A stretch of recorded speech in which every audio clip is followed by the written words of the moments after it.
The north side of Chicago has been the center of the baseball universe early this season, and on this final weekend of spring, Wrigleyville is buzzing with big expectations. Baseball Night in America welcomes you to historic Wrigley Field for the Pittsburgh Pirates and the Chicago Cubs. And welcome inside the broadcast booth with Hall of Famer John Smoltz, Matt Vasgersian. The Cubs, John, with the best record in all of baseball and as successful as they've had a season on all facets of the game. It's been starting pitching that's really fueled them of late. 20 consecutive starts, having allowed 3 earned runs or less. It's really been unbelievable. I think about all the hype preseason. They've lived up to it and exceeded it. They've dominated with starting pitching. And when you think about the Chicago Cubs, it's just each starter passes on the baton. John Lester has been so good his last 4 games, he makes you almost forget about Jake Arrieta. And I think for the Cubs, when they're riding this momentum, their starters have dominated. Their offense just needs to do a little bit, and that's why they're all the best in baseball. And as good as the starting staff has been against the league in general, it's been even better in a small sample size against the Pittsburgh Pirates. The lopsided season series really speaks to the pitching for Chicago. And it really does. And it's, you know, Pittsburgh Pirates have made 3 consecutive postseasons, although be it the wild card. If they're going to have a 4th, they need to get it going, because the Cubs and the Pirates has not been a fair fight so far. You look at what they've done, 6-1 in that ERA. Offensively, they dominated.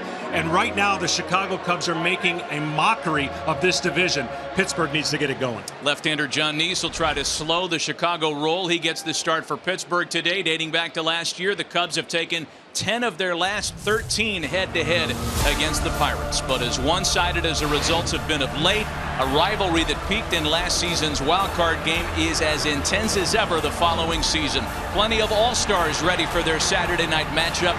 We'll have lineups in the opening pitch. Pirates and Cubs coming up next.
Rosenthal, Matt Vasgersian, and let us be among the first to wish all the fathers a happy Father's Day weekend. What better way to celebrate the weekend than with baseball here in Chicago? No better way, as a matter of fact. Happy Father's Day, Smoltzy. Right back at you, Matt. Wrigley Field is a perfect backdrop for baseball, even on the worst of weather days. This is not one of them. It's a picture-perfect day for baseball here. A very pleasant shirt sleeve 78 degrees with minimal wind perhaps playing a role, although that is always subject to change here at the friendly confines, as fans know. And we're ready for the middle game of this 3-game set. I'm not sure if that's a good luck thing, a bad luck thing. What does it mean when a chipmunk takes the field first, John? It's going over to the Pittsburgh. Maybe that could help the Pittsburgh Pirates get on track as you see this beautiful field, and of course the fans that are loving what the Chicago Cubs have done early on. Well, Clint Hurdle is a couple of wins shy of 1,000 for his major league career. He'd like to get one closer today. This is what he offers against Jon Lester. Jordy Mercer leads off against left-handers more than occasionally. He'll do so this afternoon. Josh Harrison and Andrew McCutchen follow in the first. Jung-Ho Kang has been great since being reactivated. He's batting cleanup tonight. David KRIS, Matt Joyce, and Sean Rodriguez 5 through 7. Erik Kratz, a returnee to the Pirates, making his second appearance in this uniform, 4th game since re-signing with the Bucks. He bats 8th, and John Niese, the starter, hits number 9. It is the 32-year-old 3-time All-Star and 2-time World Series champ Jon Lester to make his 14th starting assignment of the year tonight. Yeah, it doesn't get any easier for the Pirates. They had to face Jake Arrieta, no runs yesterday, and they're facing the hottest Cub pitcher in Jon Lester. He contributes his fastball command and just the overall feeling of everybody doing their job. They're feeding off of each other. When the starting pitcher goes on, that's a great feeling when they're as hot as this team is. Lester coming off a dominant 13-2 drubbing over Atlanta Sunday. A little more on Jon Lester, courtesy of the Lowe's pitcher profile. As we mentioned, John, 20 straight starts this staff has allowed 3 earned runs or fewer. Doesn't happen for any team. And for the Cubs, it's exceedingly rare, as you can see, just the 4th time since 1920. Let's take a look at the defense behind Jon Lester. And Joe Maddon calls it his Lester defense. And that's when he has Baez at third, Bryant in left. Note Jason Heyward back out there after a day off yesterday. The 2-time Gold Glover back to work for the Cubs. So the mad scientist ready to roll the dice again as he is mixed and matched to his liking, and we're ready for baseball on this brilliant Saturday in Chicago. Jon Lester's first pitch of the night misses inside to Jordy Mercer. Inside's going to be the theme. Watch the glove side of David Ross and the glove side of Jon Lester. They love that part of the plate, and that's where his success is going to be most of the night. Quickly 1-1 the count to Jordy Mercer. And if you're the left side of the infield for the Cubs, you have to be on your toes and ready against a lot of right-handers.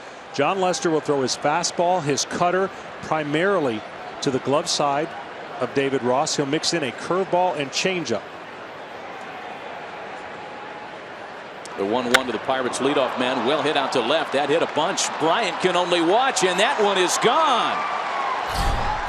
Jordy Mercer jumps the affair. 3rd pitch of the ball game, and the Pirates have a 1-0 lead.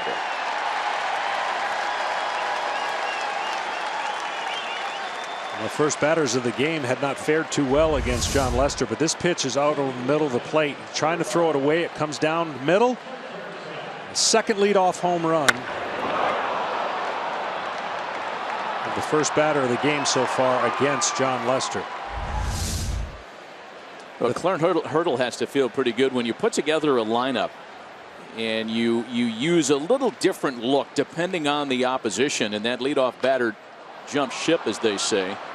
Here's Josh Harrison also offering aggressively at the first pitch. That one hangs up for Dexter Fowler, and that's the first out of the ball game. Well, the theme of the Pirates is they love the first pitch. Just about every guy in the lineup has a great average on the first pitch, and the good news for Cub fans is Jon Lester's only given up a 152 average against when the first pitch has been put in play. So an aggressive-minded Pittsburgh Pirates offense that's struggling in June.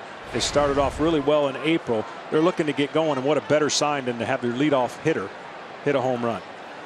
Here is their number 3 hitter, Andrew McCutchen, and we refer to him as such after being moved back to the 3-hole just this week.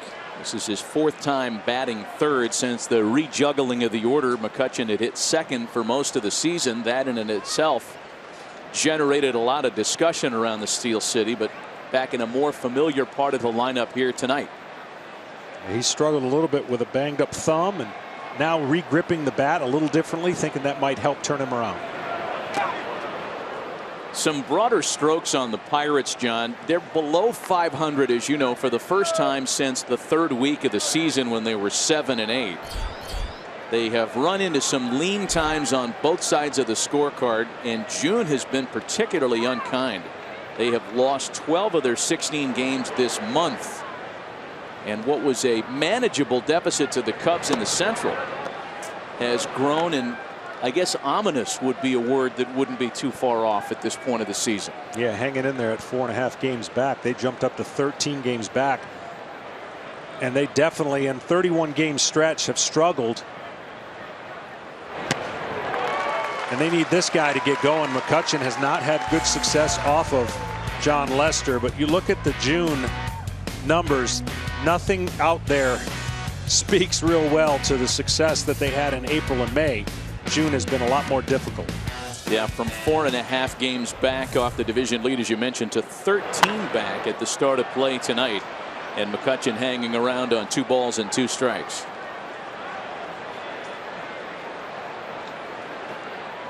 And as well as things have gone on both sides of the scorecard for the division leaders, that's what's kind of fallen apart here in June for the Pirates. It hasn't just been a cold Andrew McCutchen. Their starting pitching has failed them. Again, it's Jon Niese to try to turn that around tonight. Full count now, 3 balls and 2 strikes to McCutchen. Yeah, McCutchen, an MVP. He's been their absolute face of the franchise. When you think about their outfield, it starts with McCutchen, and their outfield's been outstanding despite his struggles. If he can get going at all offensively, you think this team would tick again like they were early on. Here's the 3-2 pitch home, and Lester misses the corner, ball 4.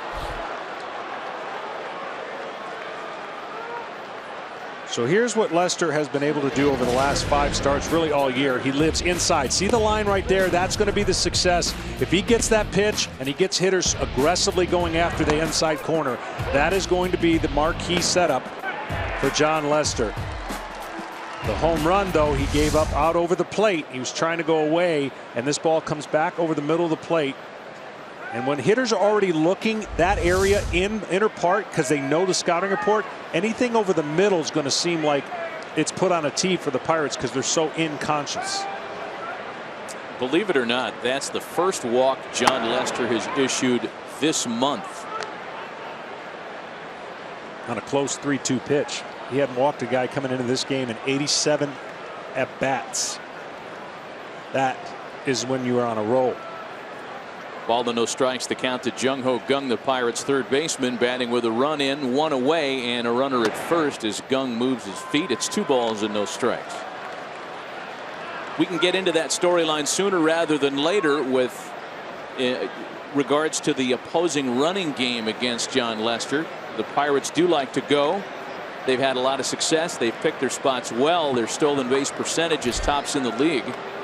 And Lester has had well-documented troubles holding base runners. McCutchen really challenging him. Takes off with an incredible jump. Ross's throw down is not in time. My goodness. Lester and McCutchen were in a stare down that most runners would have blinked over.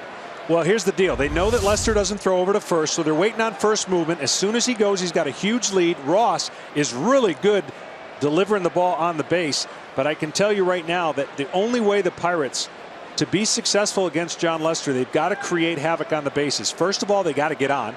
And then second of all, they've got to make sure that they go on first movement and make that decision so that they don't have any wavering thought. Jon Lester is quick to the plate as a left-hander.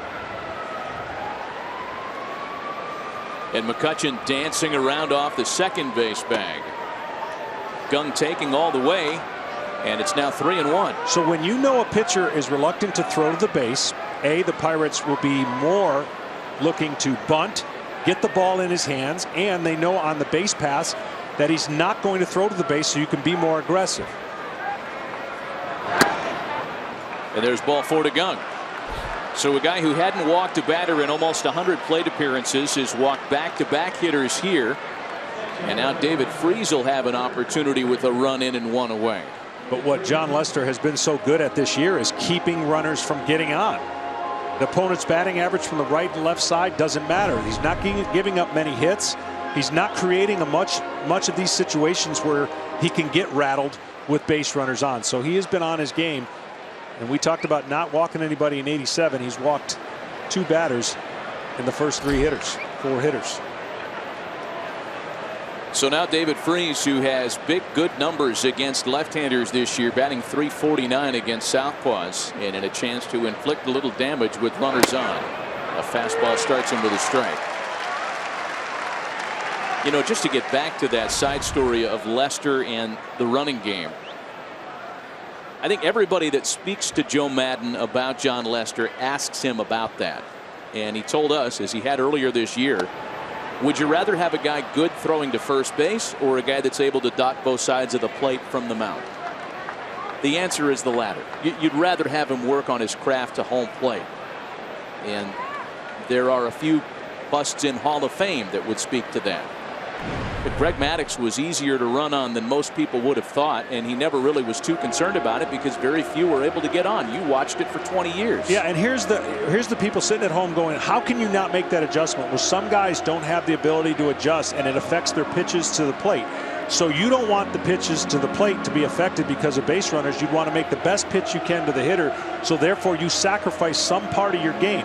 If you cannot make a slide step or accommodate to throwing to the bases, Greg Maddux had a deliberate delivery but precise spot location, so he gave up tons of stolen bases, but they didn't score as much as normal people would have because he was so good at getting hitters out at the plate.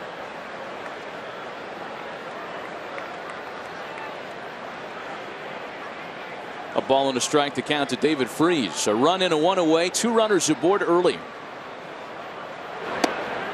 But this one on the other side of it could not have gotten off to a better start for the Pirates.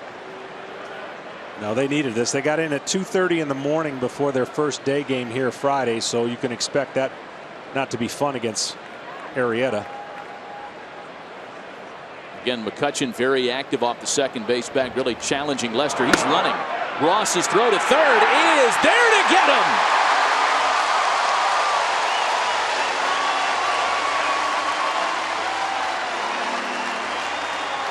Well, that's a big play by Ross. He's been so good in helping out Lester. Baez right there takes the throw and puts it down right in time for a big out.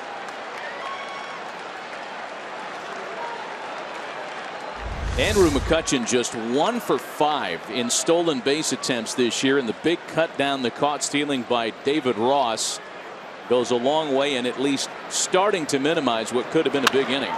David Freese still has something to say about that. Well, Lester did a great job in just holding as long as he could, and he had McCutchen going back and forth, so he never really got the perfect jump. There's always still, I know he hasn't thrown the bases, but the thought still comes into a guy's mind when he's at second base leading off. And there's ball 4 to Freese. 3 straight walks issued by Jon Lester.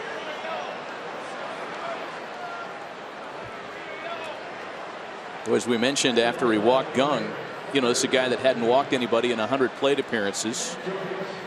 And now he's walked David Freese, so 3 straight. Well, just when you go to set up a game and you look at all the numbers and everything screams for just a dot in the fastball, throwing the ball in. He not every 5 days can be perfect, as a starting pitcher will know. You got to adjust and adapt. Here's Matt Joyce now, who will have a most unusual opportunity against a left-handed starter. This is Joyce's 2nd start all year against a southpaw, and it comes in part because the Pirates outfield is not at 100%. Starling Marte was hit with a ball on Wednesday in New York, and he's still unable to start. Gregory Polanco gets a day, the left-handed hitter. So it's Joyce that almost draws the short straw, and he'll try to take advantage of that opportunity today against a tough opponent.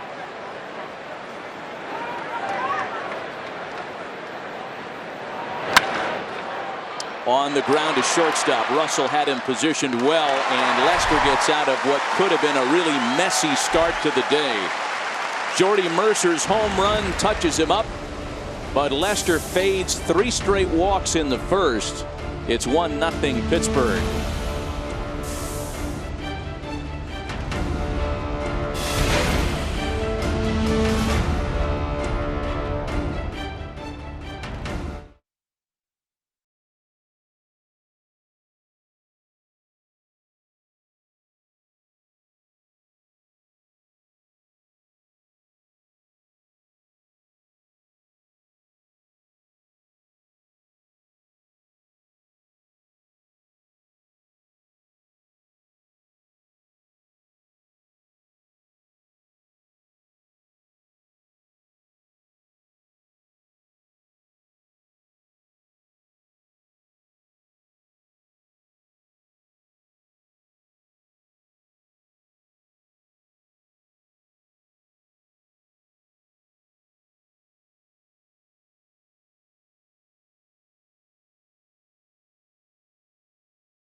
Lester negotiating what happened in that top of the first. Certainly could have been worse. The solo home run and 3 walks. It's a 1-0 deficit for Chicago. Here's how they go to work against Jonathan NIESE tonight.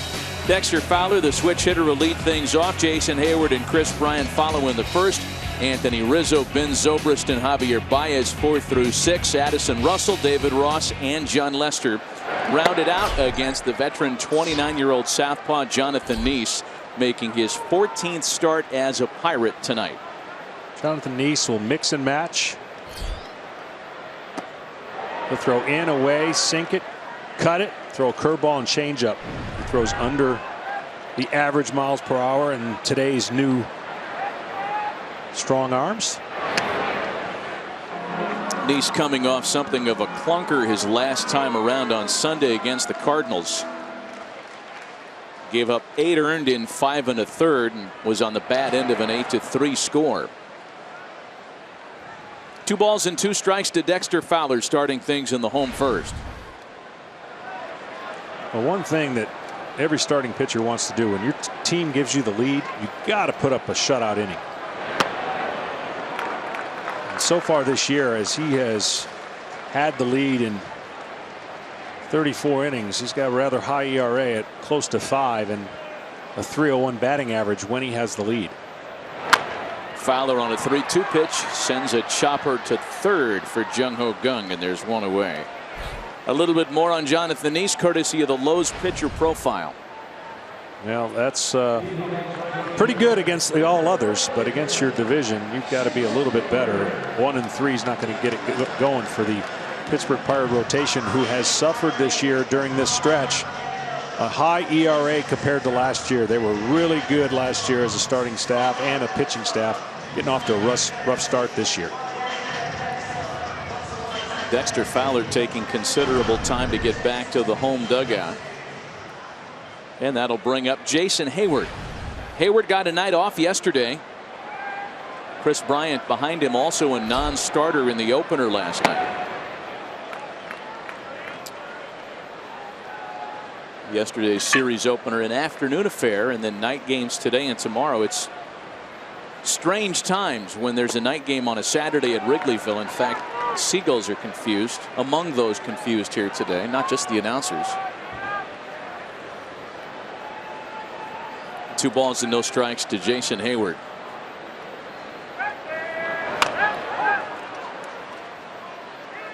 Well, Jonathan NIESE should talk about the lack of success he's had within the division. The only division he'd ever known prior to being traded to the Pirates this winter was the NL East. A 7th-round choice by the Mets in 2005. In fact, you could say his destiny was to become a Met when he was born on the night the Mets won their last World Series title. A nifty job of the bare hand by David Freese, and he and NIESE combined for out number 2. Keys to the game sponsored by the Lincoln Motor Company. Well, Pittsburgh's got to get on base, which they did in the first inning. They got to make things happen via the speed, their feet, and try to create some scoring opportunities. In Chicago, it's simple. Just get 4. They score 4 or more. They're 41-3.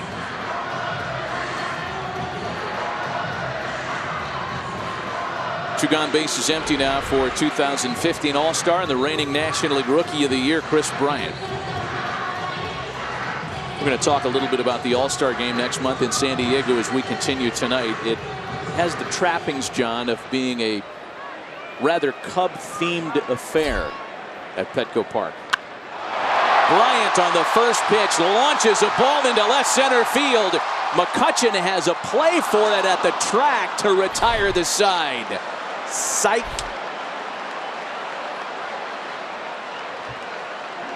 Welcome to Wrigley Field. It's 1-0 Pirates.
Tonight's telecast is sponsored by the Lincoln Motor Company and the exhilarating new Lincoln MKZ.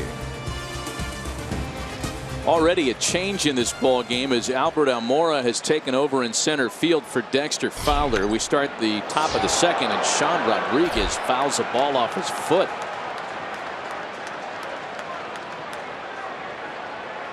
And as they attend to Sean Rodriguez, or as he walks it off, we're going to try to figure out what exactly happened to Dexter Fowler as he was trying to beat out this ground ball in the bottom of the inning.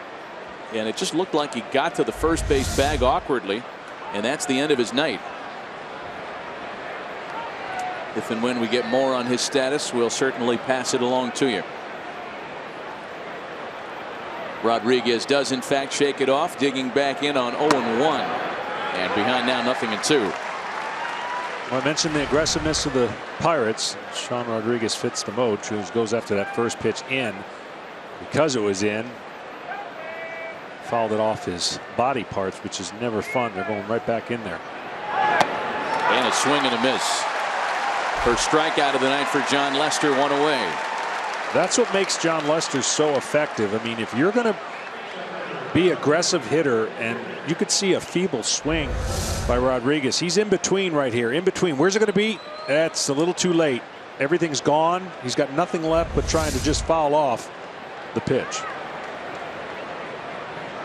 So now the catcher, Eric KRIS, looking for his first hit since rejoining the Pirates. Pittsburgh took a real hit at the catcher position a week ago when they learned that Francisco Cervelli had suffered a broken bone, the hook of hamate bone in his left wrist. Chris Stewart gets a day today in favor of Eric KRIS, who quickly falls even at 1-1. See, just again what John does, he comes such a big left-hander, comes around his body, and if he can get the fastball established in there, then he starts throwing the cutter. Then it's not fair to the hitter because they try to go out and get the fastball. That cutter comes in under the hands or breaks a bat. KRIS lifts a fly ball just past the cutout in left. Addison Russell is there for out number 2. So if you're a hitter and you've watched the film, which they do today, and they know the percentage of which John Lester throws each pitch, you've got to go up there with the mindset, I've got to get the barrel of the bat quick through the zone. I've got to be quick. And what that does for John Lester and David Ross is it opens up the outside part of the plate later in the game. He will adjust and go outside once he feels the hitters are starting to cheat inside and look for that pitch. 2 out, bases empty now for the pitcher, Jonathan NIESE. I'm still shaking my head over what happened in the first inning. I mean, you've got the reigning National League Player of the Week coming off 7 innings of 5-hit shutout baseball on Sunday. The first Cub pitcher since Greg Maddux in 2005 to go 3 straight starts without issuing a walk, and he walks 3 in a row with 1 away. I'm sure the wake-up call home run had something to do with that. But John is a rhythm power pitcher, and what I mean by that is when he gets in rhythm and he's used to his mechanics and he's on a good roll like a lot of these Cub pitchers are, that won't faze him. Trying to right the ship immediately here as he's a strike away from retiring the second in order. Yeah, most importantly, none of those 3 walks came around to haunt him. A caught stealing bailed him out in part. Still a ball and 2 strikes on his opposite number, Jonathan NIESE.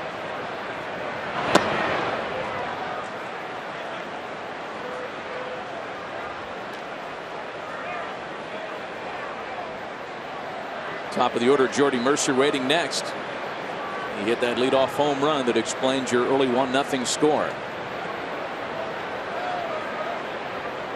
The 2-2. NIESE continues to hang around. If he spins anything right here, NIESE doesn't have a chance, but he's trying to put him away with a fastball, and he's already done his job. If you're a starting pitcher going up against another stud, you just try to make him throw more than 4 pitches if possible, and he's already done that. Fouled off a couple of them.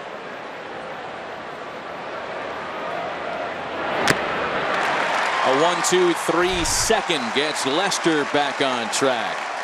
To the bottom of the inning, the middle of the Cubs order trying to cut into an early 1-0 deficit.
Cast is sponsored by Chevrolet. Find new roads.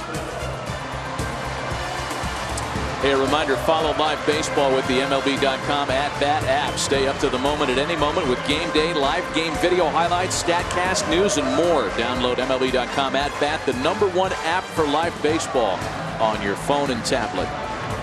A 1-0 Pirates lead. Last of the second, Anthony Rizzo, Ben Zobrist, and Javier Baez. Middle of the Cubs order against Jonathan NIESE. You see how close that Rizzo is to the plate. There's not much room between him and the plate. That's why he gets hit so many times. He got hit twice yesterday. But that's where you've got to be able to pitch, and that's why NIESE has had success against Rizzo. Only 150 batting average against, but Anthony Rizzo has been heating up since June 1st. He's a different hitter.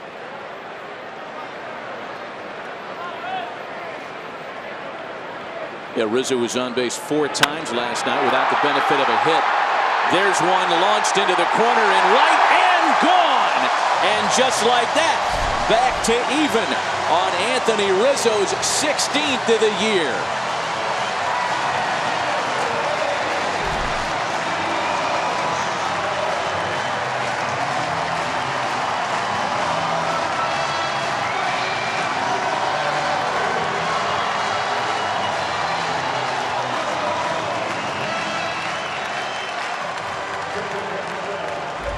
Definitely not a good 0-2 pitch. He goes with the breaking ball and he's trying to sweep it away, leaves it over the middle of the plate, and because he's not afraid of getting hit, he stays in there on all those pitches and absolutely smokes it on an 0-2 pitch. Ben Zobrist now. Boy, Anthony Rizzo really had not enjoyed previous times against Jonathan NIESE. Just 3 for 19 before that home run. As Zobrist lays off a pitch upstairs.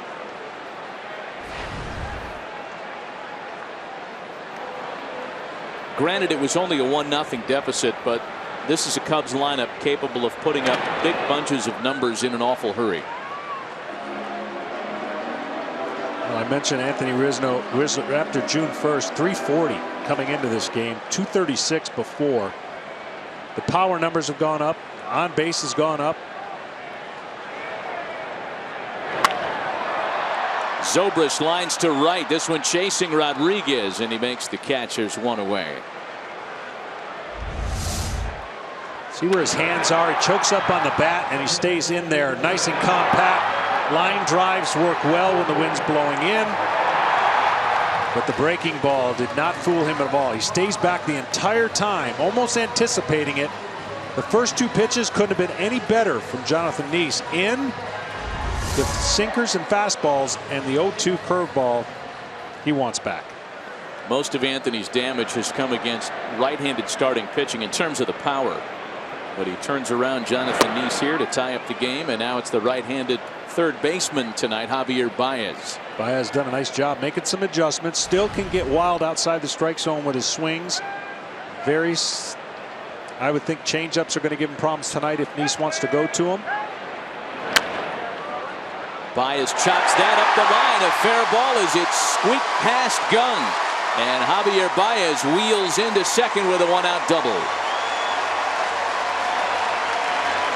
Talking to Joe Madden, just his maturity and his approach. Trying hard in spring training to adapt. He gets that foot down sooner. When he does, he keeps his hands back. Even though this might be of the, we won't call it lucky type hits, but hit nonetheless on the chalk. Pulls it down the line and Gong cannot get to it. But when he gets his foot down, he's he's more able to be an athletic approach to the plate. He gets rewarded there with a double. So a 1-out RBI opportunity now for Addison Russell.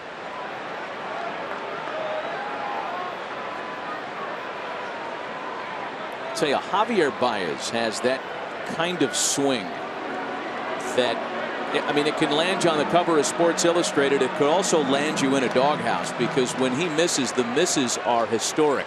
Yeah, and he's got 2 things going on that we could talk about next time he gets up. We talk about the leg kick, and then he's got that waggle with the hands that gets a little bit too much movement. And a pitcher who makes his pitches with off speed is going to give him fits.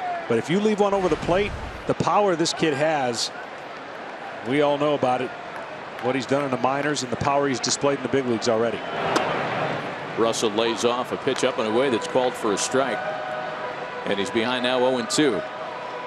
Russell, as you saw, a .234 batter at the start of play. He's that rare hitter in the National League who's actually put up better numbers batting number 8 than anywhere else, hitting in the 7th spot tonight. He's also struggled, which is against left-handers coming into this, only hitting 140, and that would be a little bit concerning with a right-handed hitter facing his opposite counterpart. They got to get him going a little bit. 0 for 7 coming in against Jonathan NIESE.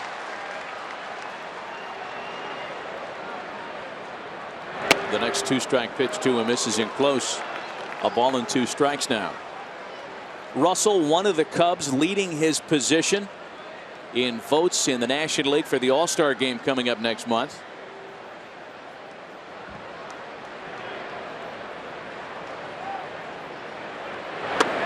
And he's rung up on a called strike 3. First punch out for John NIESE tonight. We have further word on Dexter Fowler's status. For that, we say hello to Ken Rosenthal for the first time tonight under difficult circumstances. Kenny, what's the word with Fowler? Right hamstring discomfort. He experienced that running out that grounder in the first inning, Matt. His replacement, Albert Almora Jr., another impressive Cubs youngster. It is Almora until further notice. Good for the hole. 3 hits yesterday. They're going to intentionally walk David Ross. We can continue the conversation on Albert Almora. We weren't planning on making him a part of the telecast tonight because he wasn't in the starting lineup. But while they intentionally pass Ross, Kenny, we'll go back to you on Almora. It seems like this Cubs pipeline of talent has no end to it.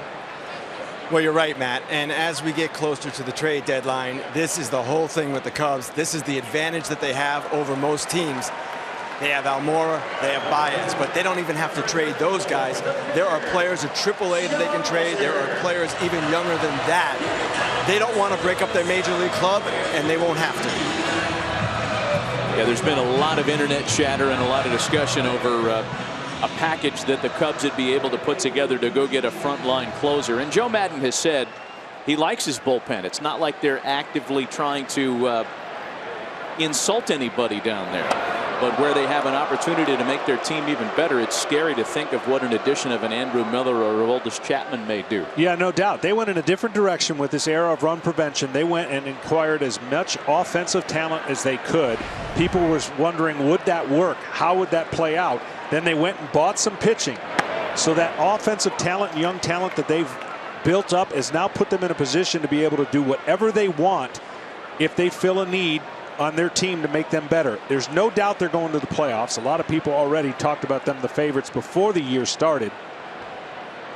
But to your point, Matt, if they get a lockdown left-handed or another arm in the bullpen, the X factor for the Cubs now has fear of their starting rotation, their offense, their defense, and their bullpen. That makes them complete, and that gives them the decided advantage over anybody else in the National League if they can make that addition.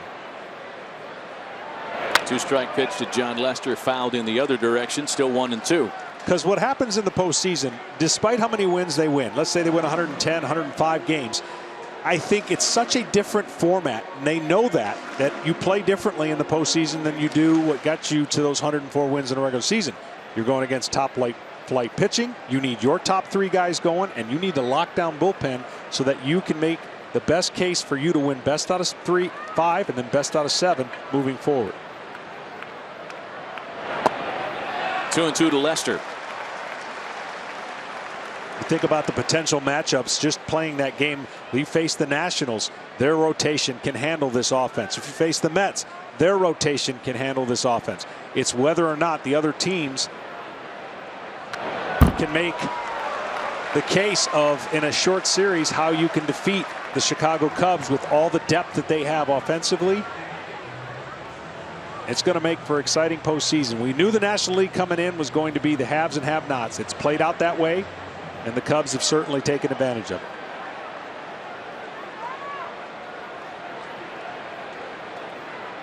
More wins through the first 65 games of a season since the 0-1 Mariners, as Lester finally succumbs to the strikeout. 2 strikeouts minimize the damage, but Anthony Rizzo's 16th of the year puts the Cubs even. We're through 2 at Wrigley, a 1-1 ball game.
Colin Cowherd and Jason Whitlock do. The brains to know and the guts to say. Catch Colin and Jason as they team up for FS1's new daily sports talk show, Speak for Yourself, weeknights at 6 Eastern, 3 Pacific. First pitch to Jordy Mercer, rattled into the left field corner as Mercer coasts in halfway to the cycle. A home run and a double on 4 pitches to him tonight. Well, that aggressive nature and seeing something that you like, changing it up a little bit. Look at the ball that was supposed to be in, and that's just getting the barrel out and being prepared, knowing exactly what the pitcher's going to do. After you hit a leadoff home run on a pitch away, you got to anticipate the ball's going to be in. And Lester likes to throw a lot of fastballs. We haven't seen as many cutters first pitch. Anticipate that happening a little bit more now.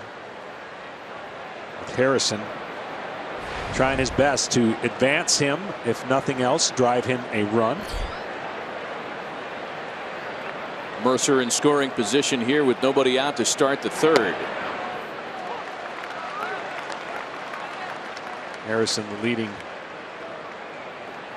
runners in scoring position average other than Joyce on the team, and that's the pitch right there I was talking about. If Lester gets awfully difficult for a hitter.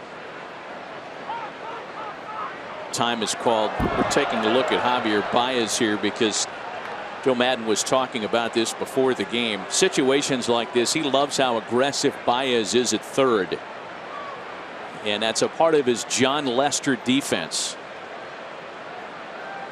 Not to take anything away from the way Kris Bryant plays the position, but there are certain matchups, i.e. with Lester on the mound, that when that 3rd baseman is called to charge, Joe seems to favor what Baez does there in terms of his activity. Little flare to the other way, that's foul. Well, he tried to go the other way. I would argue that if this was a postseason game, that in this scenario right here with John Lester on the mound, 100% I would have Harrison bunt the ball right back to the mound. You know John's not going to go to 3rd, and you might have success with the throw to 1st. But being that it's a regular season game, and there's nobody out and a man on second, you can understand why Harrison's going to be swinging away. But I'm telling you, the pressure you would put on the defense and Jon Lester, it would change come playoff time. And you know teams are going to be thinking about that when it gets to that area of the time where it matters more. 0-2 to Harrison is whacked to shortstop. Russell's there. He keeps Mercer in check, and there's one away. See, and that's just what you didn't want to have happen. Good pitching by Lester, getting him to pull the ball. No advance of the runner. That is just something that when a team is giving you something to be successful or increase your chances to be successful, as a hitter, you have to find the best way to do that. So now Andrew McCutchen, his was the first of 3 straight walks that Lester issued in the first. Mercer still at second base with 1 gone. We talked a little bit and mentioned a little bit, John, you brought up the fact that Andrew McCutchen's had a thumb injury that's resulted in some diminished numbers, an altered grip of the bat, all things that Andrew is trying to negotiate here in mid-June.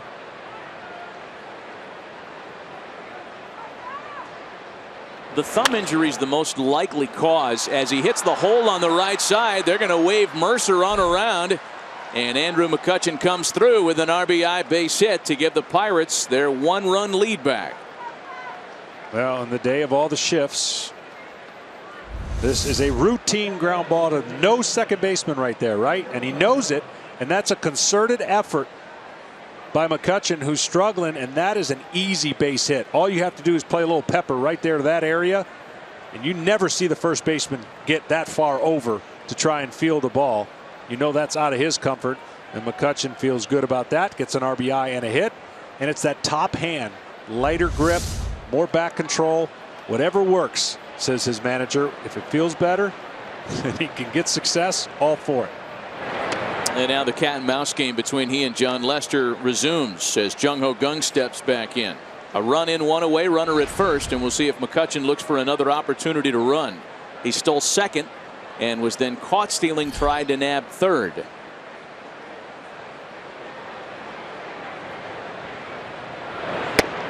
Again, no throw over by Lester as he fires a strike. And you could say no throw over and just put it on a loop, because Jon Lester has not thrown to a base to try to pick off a runner or even keep him close at all this year. Not once. And you know they know that, right? It's just guessing as the what is his timing going to be delivering to home. Right there you saw a quicker pitch, and that's tough to go on. Rizzo will play games and be halfway between the base and the runner and then kind of sneak back as if he's going to throw. You see him get halfway off. That creates a deception. Then he gets back. And that's the only thing that Lester can do, is step off if he's not willing to throw the ball to first. So there's 2 kinds of leads. There's a one-way lead where you're not stealing, but you're trying to create stress for the pitcher. And then there's I'm going as soon as you pick up your leg. He's past. Look at that lead. He is past the cutout. That was a one-way lead right there. Because so what that's doing is creating problems for Lester so that it translates better for Kang. That one-way lead, because as soon as he picked up his foot, he was going back to the base. He won't steal. That's a better stealing lead right there, and that's where he'll try to time when Lester comes to the set and when he's going to go and then take off. Kang lines to shortstop. Russell knocks it down to second for 1. The double play. A well-located pitch, and who cares if you throw over to first base? The RBI single by McCutchen, however, has given the Bucks the lead once again. It's 2-1 Pirates.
Albert Almora leads things off in the home third.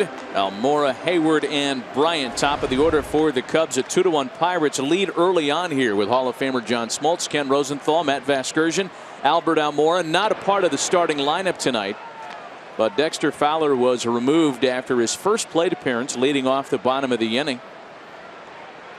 We had a chance to visit with Joe Madden, and we asked him about that injury. He'll comment on that for us in just a moment. Little jam shot to first, and Almora's retired. We had a chance to chat with Joe about a couple of things before this inning began, and the thing that really popped out of the scorecard for us was the fact that a guy with impeccable control, John Lester, walked 3 straight in the first. We asked Joe about it a moment ago. Yeah, well, the runners did bother him. I can't deny that. And we just got to get his mindset back on the batter's box and the hitters, because when he focuses there, he makes really good pitches. Right there, McCutchen had such a big lead, he was uncomfortable. Joe, your pitching has dominated all year, and I would expect your offense is getting ready to get better on track. You seeing signs of that here in June with certain individuals? Yeah, just as an example, ZOBRIST line out to right field. They're right-handed. He's been a little bit in a ground ball mode, pulling the ball on the ground right-handed, so he puts the ball in the air to right field, on the line. I like that. The rest of the group really, like you see RIZZO getting a left-hander right there with an 0-2 count home run. All the guys are looking better. They come ready to play every day. Joe, anything further on Dexter's injury in the first inning? No, I was talking to Davey, and he just thinks it might have been a cramp or something. It might be just fine. He might be fine for tomorrow. It was one of those moments where you can't wait too long, and so we just had to take him out, but he might be fine for the Sunday game. Be good news indeed if it is just a cramp. You see a guy pull up lame at a bag and then doesn't go out to the field to field his position. Here it is again in the bottom of the first.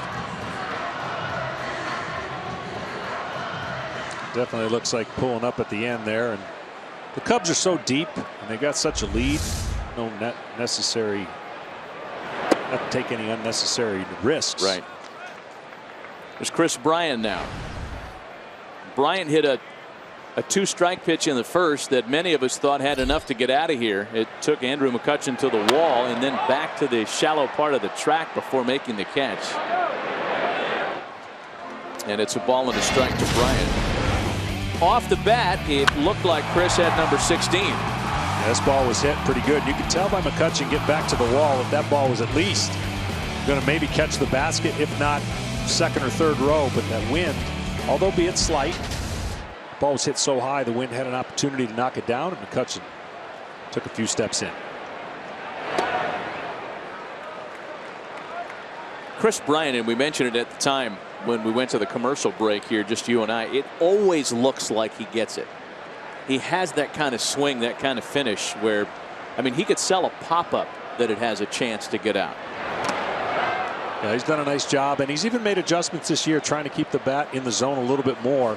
Because of that swing, you would think that all of his fly balls are going out, and certainly early in the year when the wind doesn't blow out, that is not a good recipe at home. But when he hits, the Cubs win. Their recipe for success is pretty good, tied to him. 13 home runs in the games that he's hit a homer, they've won 13 times, and he's hit 337 in their wins. See that cutter in.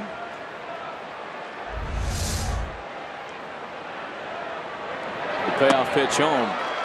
This is inside.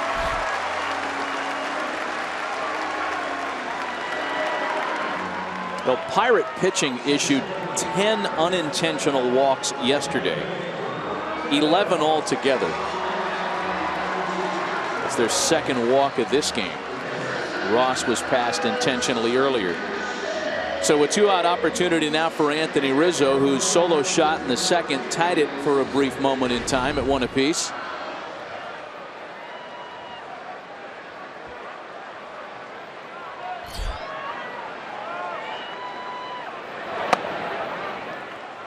A ball and no strikes to Rizzo.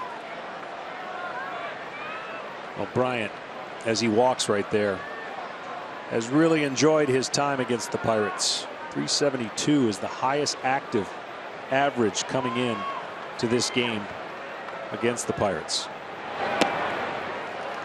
2-0 now. And I do want to say before it goes too much further, I want to wish my parents a 50th wedding anniversary today. You thought you were going to forget. I did. So I want to make sure I don't forget. Good for you. Yeah. I know they're watching, so get it in there. There you go. Happy anniversary. 50 times.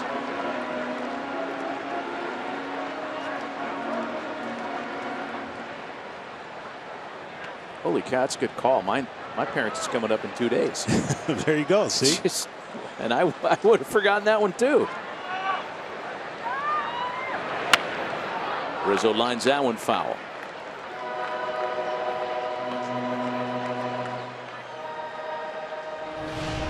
You know, it's not just against the Pirates, but the Cubs have had a way of marginalizing an opponent this year.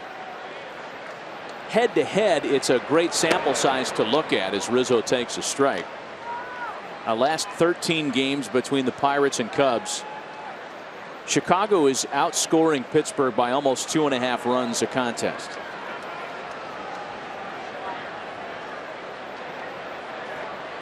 There's been a lot spoken of and written about their run differential this year. It's on a historic pace.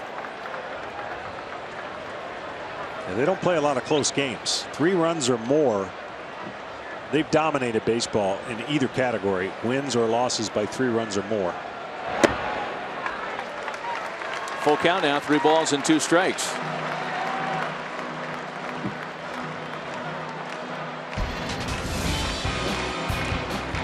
Outscoring opponents by 165 runs. That is legendary company that this team is keeping currently, as Rizzo fouls that one away. All the other teams on that list went on to win World Series. And see what it does in baseball. I don't care what anyone says. Every player knows when you look at these kind of numbers, there's a mental advantage you have. And the Cubs haven't been relevant till recently. They got in the playoffs last year via the wild card. Now they're running away with the division. The division knows they're looking up at them, and they're probably not going to catch them. And when they beat teams like they have. A shot to the third baseman, Gung, who is playing in the shortstop hole. So the shift works. The 2-out walk stays put. And on a beautiful night in Chicago, it's the Pirates with a 2-1 lead.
Is sponsored by Sprint. Switch and save today. Learn more at sprint.com/network. And by Bud Light. Raise one to right now. Pirates on top 2-1 as we start things in the top half of the 4th. David Freese will lead things off for Pittsburgh. Freese, Joyce, and Rodriguez. And Freese quickly falling behind 0-1. He drew a walk in the first, the 3rd of 3 straight A jam that Lester would eventually get out of. The big problem tonight has been Jordy Mercer. He has homered, doubled, and scored both of Pittsburgh's runs. Well, when you think about the Pittsburgh Pirates, historically they've got to get the most out of guys like David Freese. They signed him at a $3 million contract, and he has produced for him, probably getting more at bats than he thought, signing late in March. And a shot right back up the middle to lead off base hit. But when the Pirates take certain pitchers, they find ways to fix them, turn them around, so at low salary get high production, and that's what they're hoping and getting so far out of Freese.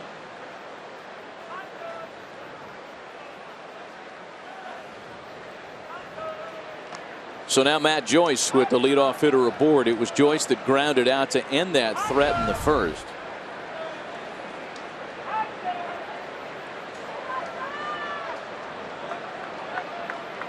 Yeah, the Pirates have not had the kind of success with the position player reclamation project as they had with the pitchers that they've brought in. And that's not to speak ill of anybody that they have brought in as a position player. It's just that with Clint Hurdle and Ray Searage, they've had quite a thing going with writing careers of established pitchers who come onto the Pittsburgh way of doing things and thrive. Well, they're huge in analytics and probably sneaky. You wouldn't think they were part of the pioneers of it, but they really adhere to the numbers. They look at a lot of things, whether it's pitchers that are tipping that they know they can fix, or adhering to a pitching philosophy that works in. They lead baseball in both categories just about every year, getting hit and hitting batters, trying to pitch in.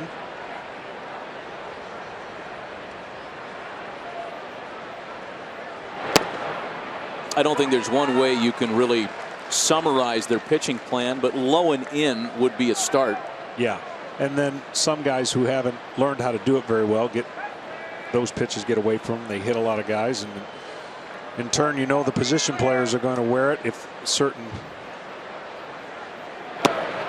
numbers get out of hand. But they have one of the best, I think the best athletic outfield going right now. Offensively, they are superb, and defensively they cover so much ground, so their outfield is set. Their infield has gotten better because Josh Harrison's become an elite player instead of a part-time player. Joyce takes a strike on the inside corner. Yeah, Clint Hurdle told us before the game, when I think Ken Rosenthal asked him about, you know, what clicked with Harrison that enabled him to become a full-time guy, and he said the only problem there was manager error. We didn't give him enough opportunities early on.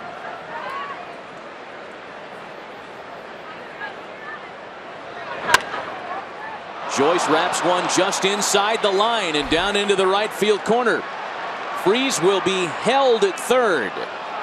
And the fire hot here in the Pittsburgh fourth, second and third with nobody out.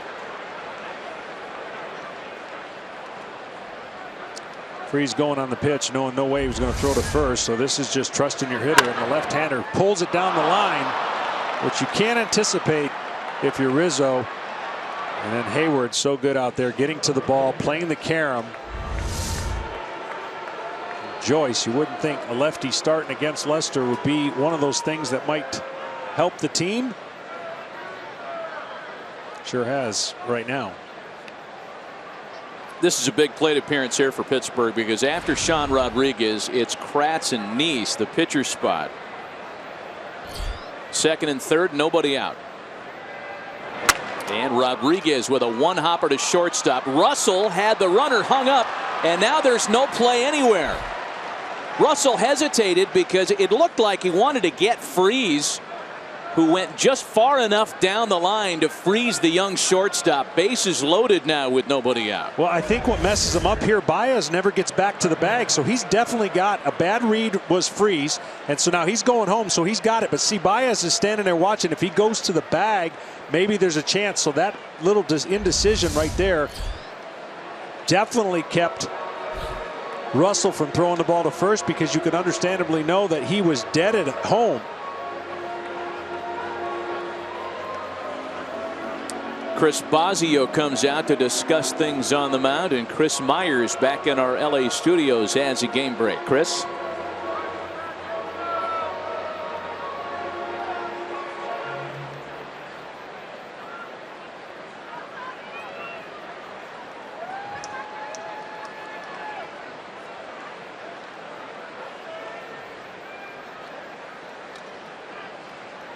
All right, Chris, thanks. Boy, they're going to need a lot of Yoenis Cespedes. The Mets have struggled to score runs. Watch this player. See how he gets off the bag, okay? Does BAEZ, and now Freese doesn't read it very well. By the time he's in a position now where he's out at third, if BAEZ can get back to the bag, but he's watching Russell anticipating the throw to first. So a big opportunity now for Erik Kratz. Bases loaded and nobody out. And the Cubs will definitely trade 2 outs for 1 because they believe in their offense. Kratz obviously doesn't run very well, and then the pitcher's on deck. So you're thinking, Lester, right here, I can strike out this guy or go for the strikeout and wiggle my way out of this jam. Appeal down to first, no swing. It's 1-1 to Kratz. That ball off Rodriguez bat scored as an infield single. The body was willing, but the hand stayed back. Man, I put down fielder's choice. That. Don't be so hard on yourself. Well, I do it in pen, and I can't afford a mistake. I refuse to go to pencil. A ball and 2 strikes on Kratz.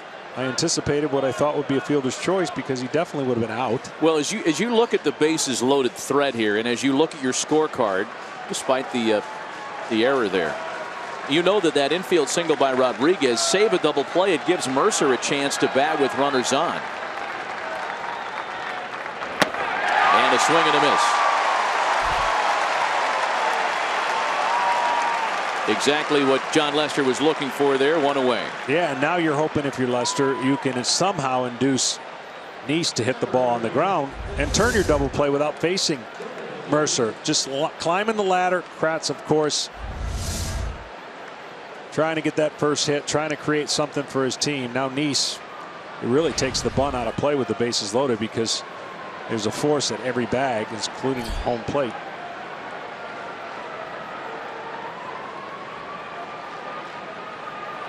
NIESE shows bunt, lays off, a ball and no strikes. Again, the guy that Lester's worried about waits on deck, and that's Jordy Mercer, who got to this game hot and has done nothing to cool himself off tonight. A home run and a double. I think that was just trying to take and cause a problem and get a ball. 1-1. Because there's no real reason to be able to enact a suicide or safety squeeze based on the bases being loaded. So John Lester's got a chance to wiggle out of this without any harm.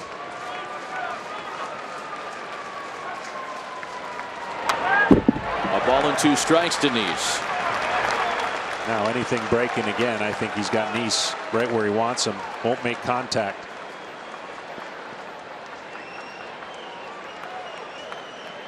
The inning started with a David Freese single. Joyce doubled. Rodriguez with an infield single.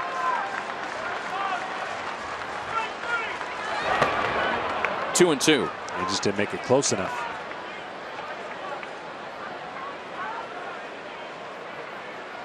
There have been 6 double plays turned behind John Lester in 45 double play situations. A double play percentage of 13. And a swing and a miss. Back-to-back strikeouts. They're still loaded with 2 away now for the top of the order. A similar situation in the 6th inning yesterday. Arrieta loaded the bases up with nobody out and worked his way out of that jam. And Lester 1 out away from doing the same. When it's going good and the team feels confident, it's this kind of emotional effort that a pitcher gives their offense to say, okay, you just kept us in the game. Now it's our turn to get you tied or get you the lead.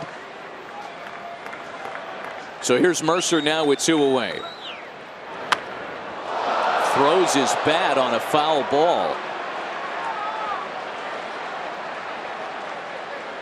And fortunately, nobody any worse for the wear. That's a tough one there because the fans could be looking at where the ball went and not anticipating a bat coming flying at them. That's exactly what happened. Fortunately, it landed soft in between. Well, not so soft. One guy took the brunt of it.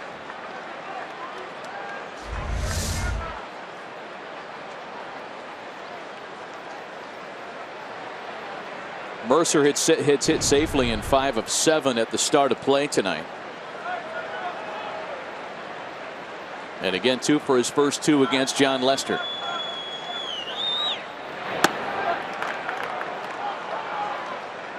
Lester with trying to backdoor his cutter. He will throw it in against right-handers and try to backdoor it. Now, when he's effective with that backdoor cutter, you give up at it as a right-handed hitter. That's an unfair pitch. When you're thinking and looking in and see a ball that starts away and then last minute comes back over the corner. Like that. And he wants that pitch. But that pitch is probably just off to a pitcher, and the angle of which he throws it, I promise you, having been there, you think it's a strike 100% of the time. And you look at this pitch trying to come back at the plate, it just goes on the outside part. But Ross does a good job trying to make the umpire think that that's across the plate. 2 balls and a strike. Second bases loaded opportunity for the Pirates tonight. They had them loaded with a run in and 1 away in the first. And Lester wiggled off of that spot. And now David Ross comes out to chat.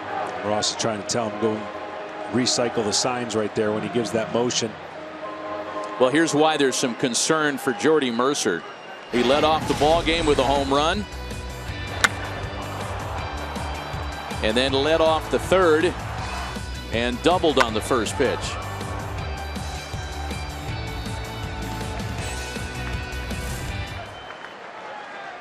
Two balls and a strike to him here with the bases loaded and 2 gone in the 4th. Popped him up. Ross hoping for a play, but that's into the seats. It's a great 2-1 pitch. The room for error is not very big when you're behind in the count with the bases loaded. So that's trusting your stuff to know that you can throw it in there, and in that case got a foul ball. Jon Lester with the bases loaded, including tonight, has limited opponents to just a 2 for 14 line. Trying to wiggle off the sharpest of hooks here in the 4th. And it's still 2-2. You saw the target right there from David Ross. Another difficult thing for a pitcher to do. When traditionally you're looking in one area and then the catcher gets you up, you know you've worked on that. And a 2-2 count trying to expose a weakness of Mercer. But he fouled it off again. Thinking breaking ball right here. Anything either hard cutter in. The next 2-2 home. And that one hits him. An RBI the tough way for Jordy Mercer. Well, that was a breaking ball, and it was the right pitch, but it just ended up being in the wrong location. After going hard and fouling off some of those pitches, if he throws this pitch anywhere but at his feet, of course he starts it off way too inside and low. But Mercer and his team will say, we've got ice. Thanks for the RBI.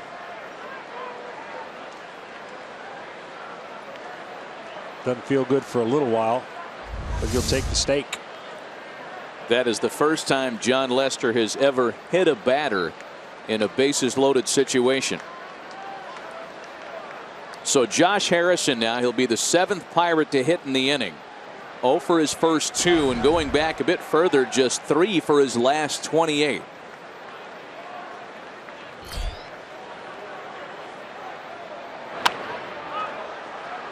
And he's offered aggressively in all 3 of his plate appearances tonight, swinging at the first pitch in all 3, behind 0-1.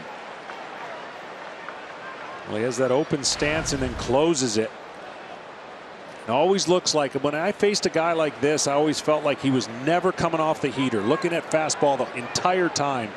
So if you could hit with your secondary pitches off an aggressive first pitch seeking hitter, you'd have success.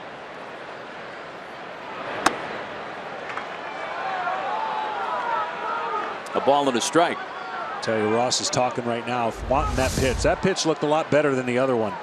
You see where he sets up, and look where he catches the ball. More towards the plate.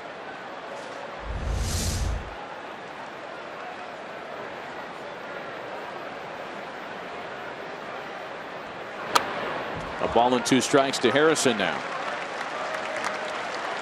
Now the reigning National League Player of the Week, Jon Lester, being given all he can handle tonight early on. Pittsburgh has scored a run in 3 of the 4 innings that they've opened against him. A huge opportunity to add on here for Josh Harrison.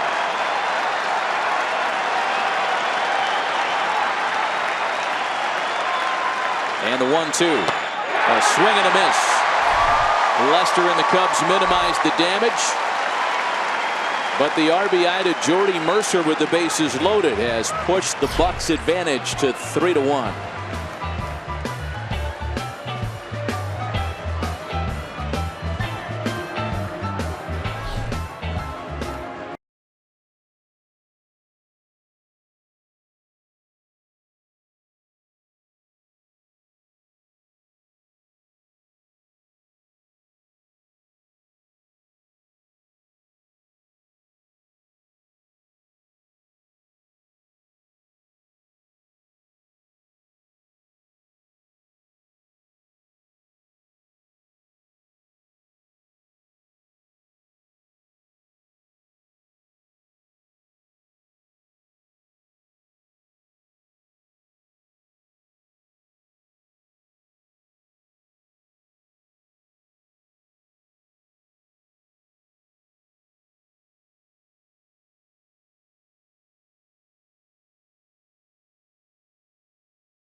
Pirates enjoying their biggest lead of the ball game. Ben Zobrist trying to cut into it with a first pitch bunt single against Jonathan NIESE. But not bad for a guy that Joe Maddon didn't feel like he was a very good bunter to begin with. Sneak attack. Well, this is a guy that takes about 65% of the pitches he sees, and he catches everybody by surprise right here. So that's a planned, obviously, attack, knowing the third base is playing back, and they anticipate you're going to be taken. So now Javier Baez, who snapped out of a 1 for 13 with a 1-out double back in the second. Leadoff hitter aboard for Chicago. When you think about Ben Zobrist, you think about his being that kind of super utility player. Though he was brought in here to play second base, he could do anything for you and had done anything for Joe Maddon previously in their Tampa days together.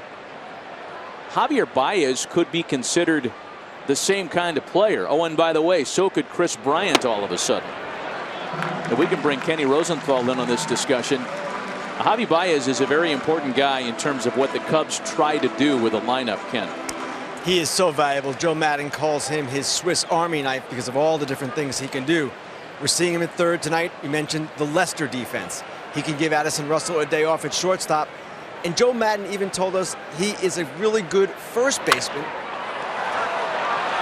Grounds to his opposite shortstop number here, but beats out the back end of a double play ball.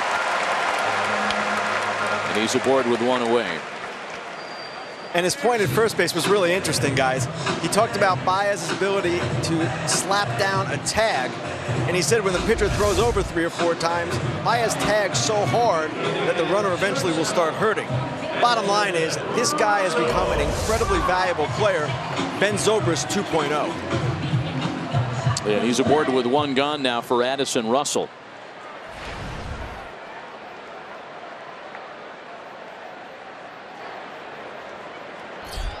It's kind of the way the league is going, and they've got Baez picked off.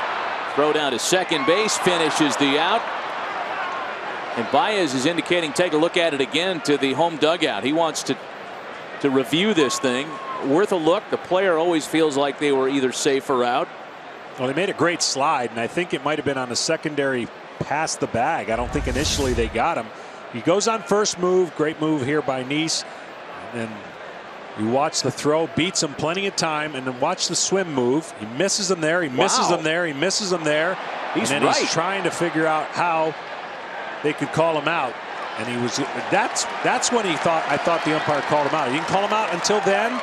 And then right when he played the tag right there, watch the umpire saying he's out. So he didn't see the spikes holding on to the bag. So I think they're going to overturn this one. Great swim move where he takes up the arm. And now he's just trying to hang in there, grip that bag with his toe as much as he can. And I don't think the umpire saw the spikes on the bag. So this one might go in the Cubs' favor. It's that first look. This one's awfully tough to tell. First look we saw was clear that the glove never made contact with Baez. Right, he hasn't called him out yet. He still hasn't called him out. And it's only when he goes to tag him on the shoe, if we could see in the frame. That shoe's still there. Watch right here on this play. He doesn't call him out. He hasn't called him out. Watch the umpire come into play. Make the call right now. And that's where I think they're going to overturn it.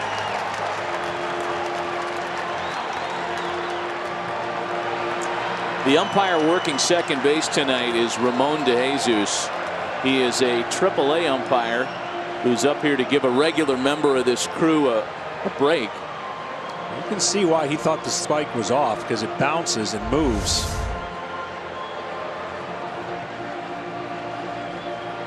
And everybody is taught now, even if you do not make the initial tag, stay with the runner because of the slide carrying him past the bag. The whole game has changed because of instant replay on the phantom play at second base, whether he tags the base or not. And then when the ball usually beats you, or you slide in initially, you're safe, and you come up by a fraction and they hold the tag on you. That's where some people think the rule's gone too far, but we got to get it right. Well, Joe Madden speaks volumes about his video crew. They've made 18 challenges this year. 9 of those have been overturned. Actually make it 10. As this one is overturned. Baez is safe at second.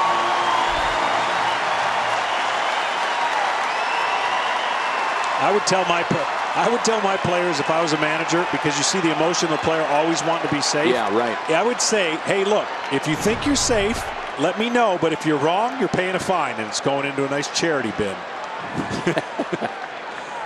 So credit Baez with a stolen base, and he puts himself in scoring position after the review for Addison Russell as NIESE goes back to work after a modest delay.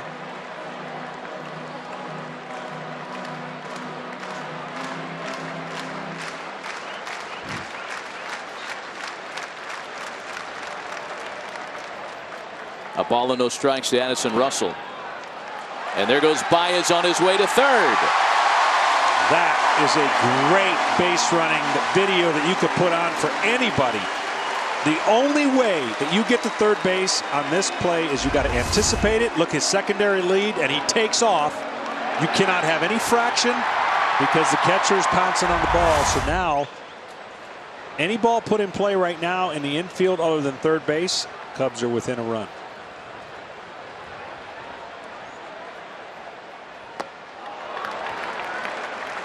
And it's 3 balls and no strikes to Addison Russell. David Ross waiting on deck. Ben Zobrist singled to start the inning. Baez beat out the back end of a double play ball. On the next pitch was picked off dead to rights, but avoided the tag with a really athletic play. He advanced to third on the wild pitch, and then the walk to Addison Russell. Let's go back to the slide and the call being overturned. I mean, Javier Baez is so valuable, he can now put contortionist on his resume as well. He asked for the challenge. Take a look. I was safe. And then it wasn't gloating as much as it was relief. Whew. Well, it's his legs that got the Cubs in this situation, because he beat out a fairly routine double play ball, then beat out a picked off scenario, and then got to third. So now David Ross. Well, for Jonathan Niese, the first 3 innings have been really good as he has navigated to a low ERA, but then after that, it's been tough sledding for the left-hander. Ross out in front and behind 0-1. Grandpa Rossi, as he's known around here, 9 for 27 with runners in scoring position this season.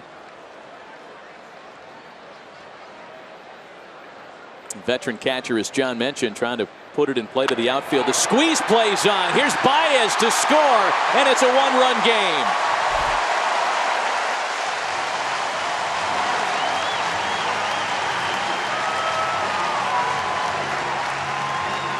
Now, perfectly executed. You've seen this a few times out of Joe Madden. He knows his personnel. He knows when it'll work and the odds in his favor. And all he has to do is put it in play, and he knows, because the read of the runner, which makes it even harder for Niese because he's left-handed. He doesn't see the break coming from BAEZ. Perfectly executed, and now a lot less stress for Jon Lester up there with 2 outs. I was mentioning Jonathan Niese, first through 3rd innings at a 2.77 ERA, and then after that it's been a 6.51 ERA and a high batting average close to 300.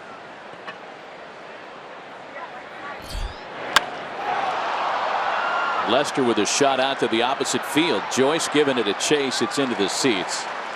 Jon Lester has never been regarded as a good hitting pitcher. In fact, began his career 0 for 66 at the plate. That started in 2006 and finally ended with an infield single against now teammate John Lackey last July. Who said he would retire if he gave up a hit to Jon Lester. And now they're teammates again. Jon Lester has gotten much better. I know that 0 for 67 is obviously legit, but he has squared up more balls of late, taking pride in hitting. Yeah, he is still responsible for the hardest hit ball by a pitcher this season. That's some of the new numerology we get, courtesy of StatCast, powered by Amazon Web Services.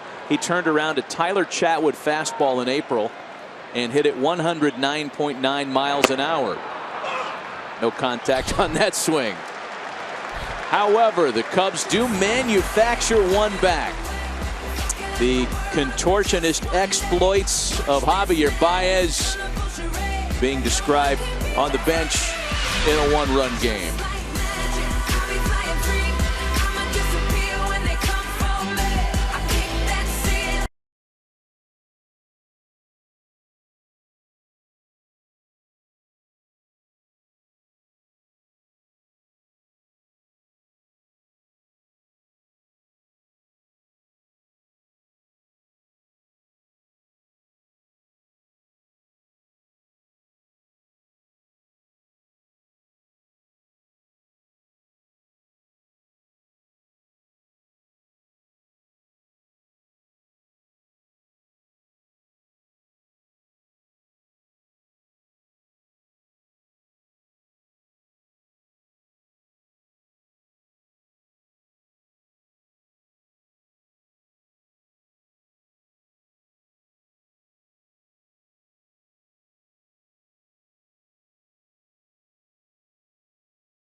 Javier Baez helping manufacture this game back to a 1-run score, 3-2 Pittsburgh. As Jon Lester settles back in and goes to work against Andrew McCutchen, leading off the top half of the 5th. He starts him with strike 1. McCutchen loves hitting at Wrigley Field. Coming in this series, .330 average, which is 3rd best amongst active players in this friendly confines. And so far with a base hit on his line, soft liner gobbled up by Anthony Rizzo, 1 away.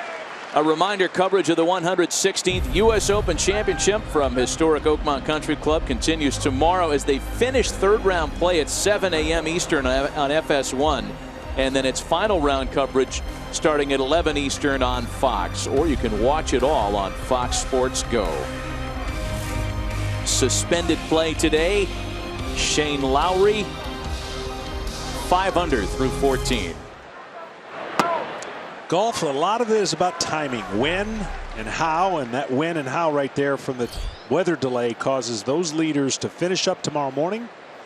Then they have to take a rather interesting break and regroup everybody for the final 4th round. That rain has helped those scores. Nobody thought under par was going to even come close to winning that tournament. And the rainstorm softened the things, the green and fairways, and great golfers shooting at the tough golf course of Oakmont. You played there? Oh, I won't make it my number 1, but it's 1.5. It's in my top 2. In terms of difficulty, or just favorite golf course really? To play? Yeah. What's the other one? Well, that's the thing. It's just there's so many great golf courses. I'm going to get one of these days. I'm going to have to give him my top 5. But Gung takes a pass he'd like to have back, a swing and a miss, and that's 2 quick outs for Lester here in the 5th. You're talking about Chicago and Pittsburgh and New York, some great golf courses. That's probably what I miss most about not playing. Free golf? Well, not necessarily free, but 4 out of every 5 days you could play golf as a starting pitcher. 2 out, bases empty now for David Freese, who has singled, walked, and scored tonight. A chopper on the left side of the infield. Baez can't field cleanly, and it's an infield single for David Freese. Well, that would have been a huge inning for Jon Lester. He's piled up a bunch of pitches, a bunch of stress pitches. To get out of this inning with about 5 or less would have been ideal.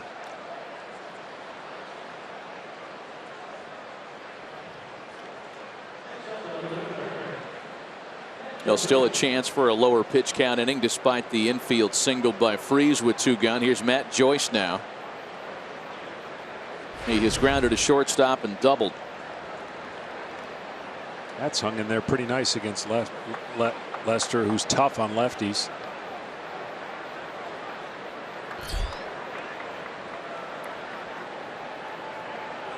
Again, just his 2nd start. That is Matt Joyce, just his 2nd start against a left-handed opponent this year. John has been rather bothered by the home plate umpire's strike zone. He is not fond of it, to say the least. It started with the 1st inning conversation, and that usually what a pitcher does is he's trying to just see, okay, where did you have those pitches that I liked? You know, it seems to be the case when there's a rare hiccup for Jon Lester that it's the same story. It's a contentious inside part of the plate between he and whoever is working the dish that night. I'll go back to a start he made in mid-May in San Francisco. It was the same story that afternoon. He hasn't had too many clunkers this year. Well, Lester has been among the best. If it wasn't for Jake Arrieta, he'd be the uncontested number 1 in a very good rotation. They're both going to the All-Star game as it is. Yeah, but that's what makes, you're right. That's what makes it so difficult for teams to come in here and start a series with Arrieta, and then you got Lester, and then take your chances with 3, 4, and 5. Not too bad what the Cubs have assembled. Yeah, and don't sleep on the 3, 4, 5 either. I mean, this rotation is in the midst of a historic start to the season. This is video game stuff. I mean, this you just don't see in a 5-man rotation in the game today. 2-0 home is fouled back, 2 balls and a strike. I mean, you're talking about the post dead ball era. We're dialing these comps back to the 1920s.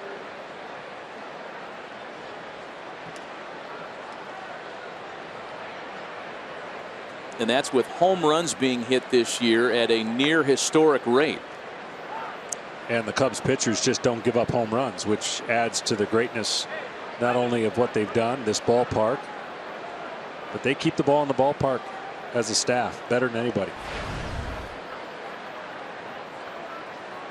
Arrieta improving with another win yesterday, bolstering his midseason resume. And it's 3 balls and a strike now to Matt Joyce. I mean, they don't give up a lot of anything. They don't walk people. They don't give up home runs.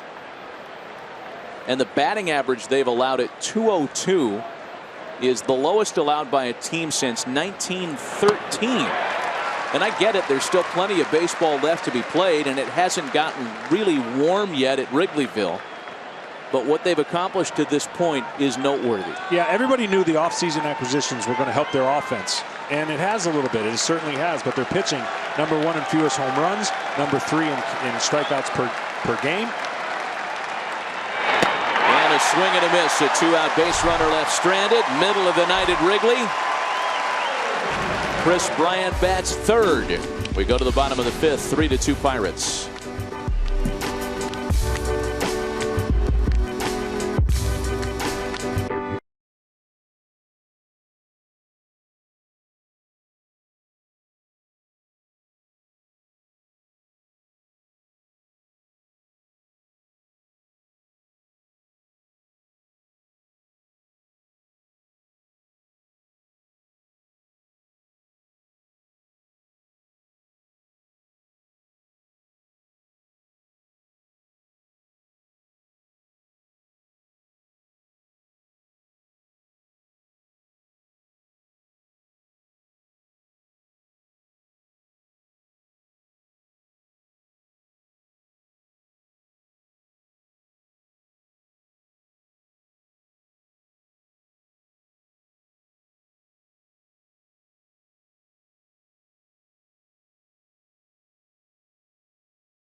Role in my baseball career, just teaching me how to swing a baseball bat, and just those countless hours of him throwing batting practice to me in my backyard, and I really can't say enough about my dad.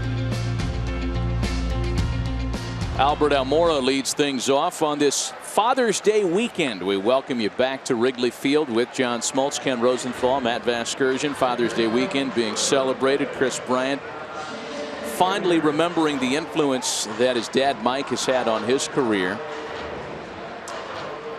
And Mike took certainly a vested interest in his sons trying to get to the big leagues as a ball player himself. Mike was Red Sox property and has been Chris's greatest influence. He'll bat next as Jason Heyward stands in now with 1 away in a 3-2 lead last of the 5th for the Pirates.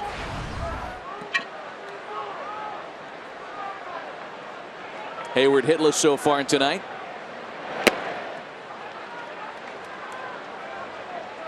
A ball and a strike to Jason Heyward. Well, the Pirates do something pretty cool. Speaking of fathers, they have trips planned where the fathers can go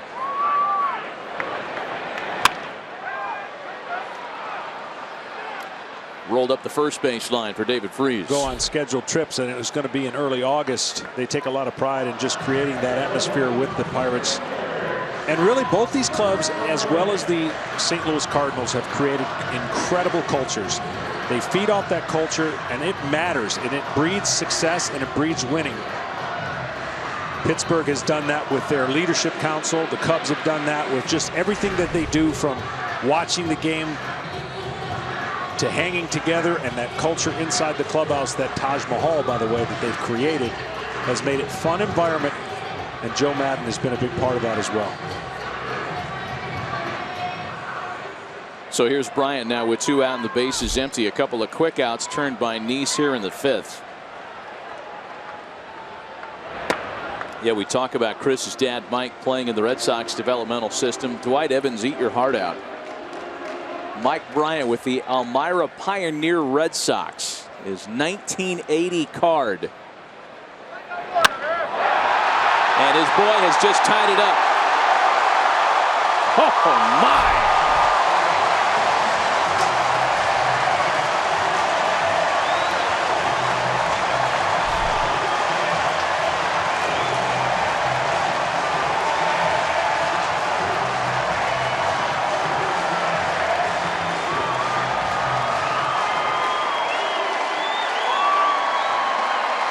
Number 16 for Bryant, and it's a 3-3 ball game.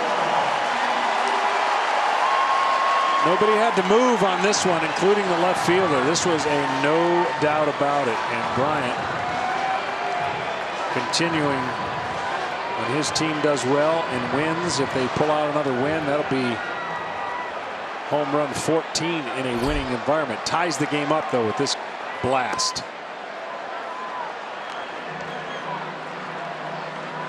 Anthony Rizzo hit his 16th back in the 2nd.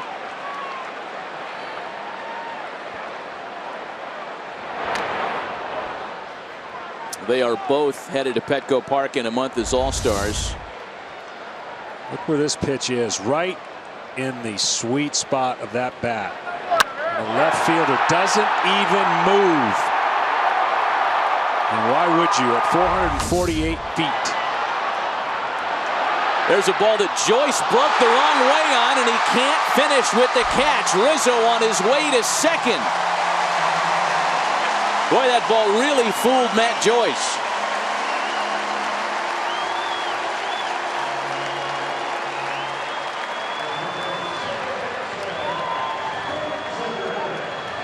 This ball had a little more carry to it than Matt Joyce first thought. Made a great effort at the end to try and catch this. He's got it in his web. But then as soon as he hits the ground, much like football, unlike football where the ground cannot cause a fumble, baseball doesn't work that way. Yeah, Joyce took a step in, and then by the time he could recover, it was that freeze and feet don't fail me now. And now a well-timed visit to the mound by pitching coach Ray Searich, who wants to just come out and discuss things with NIESE. The 2-out home run by Kris Bryant. And then Rizzo gets to second on what scored a double. Actually, they're going to score that as a base hit and an error. I have to disagree. You're right. It is a double. And I am not changing this one. No, it's in pen. It's already there.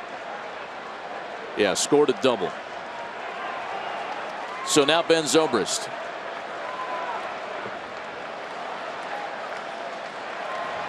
Zobrist is singled in line to right. First pitch gets away.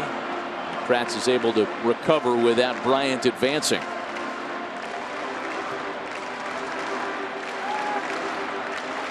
So it's been a little bit of everything for the Cubs tonight. The long ball has certainly played a role. Rizzo and Bryant each with their 16th. The Cubs manufactured a run on a squeeze play in the 4th. For Pittsburgh, a solo shot by Jordy Mercer. And then RBIs by McCutchen.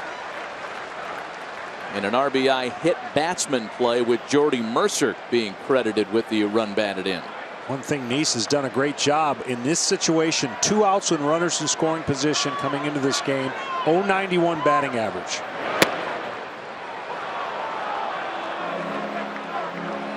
Two and one.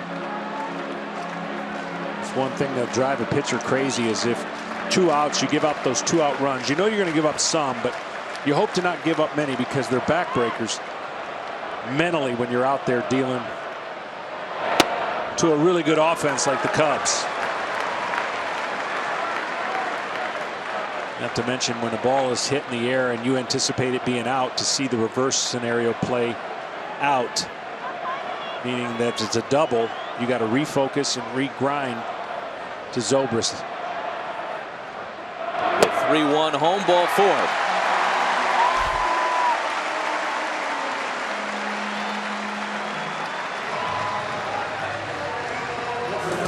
Tonight's telecast is sponsored by Pepsi. Tell the world how you feel and what you love with Pepsi emojis. Say it with Pepsi. 2-out home run, a double, and now a base on balls has made for a bit of a sticky situation for Jonathan NIESE as he'll go back to work on JAVIER BAEZ, who has doubled, reached on a fielder's choice, stolen a base, and scored. I want you to watch BAEZ as he sees this ball and fouls it off. Watch the action of his bat and barrel. His leg is one of the things that we talked about getting down, but it's the hands and the action of that barrel that has a little bit of a wiggle at the end. Anything with a good pitch or movement creates problem for BAEZ.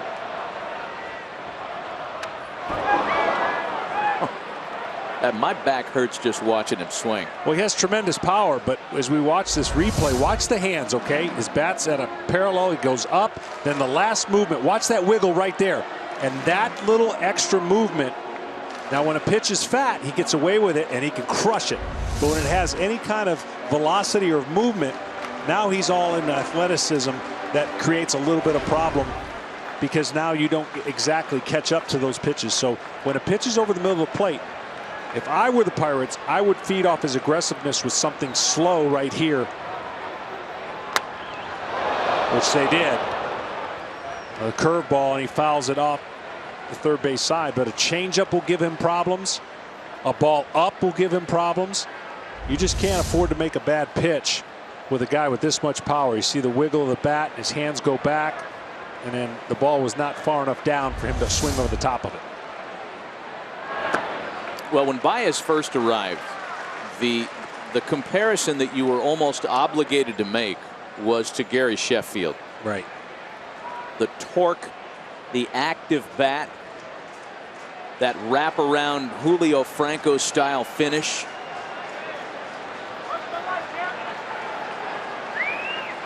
A ball and 2 strikes, first and second with 2 gone. And there's a swing and a miss. Kratz will finish with the throw to the bag. Side is retired, not before KRIS Bryant can tie it back up. The reigning National League Rookie of the Year gets a hold of his 16th of the season. The Pirates and Cubs all even at 3.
Sponsored by Lowe's and by Geico. 15 minutes could save you 15% or more on car insurance. To the top of the 6th inning for the bottom third of the Pirates order in a 3-3 game. Rodriguez, Kratz, and then the pitcher's spot here against Jon Lester, who has watched his offense come back and support him after trailing 3-1. They chipped away for 1 in the 4th on a squeeze play and tie it on Kris Bryant's home run last half inning. 0-2 the count to Sean Rodriguez.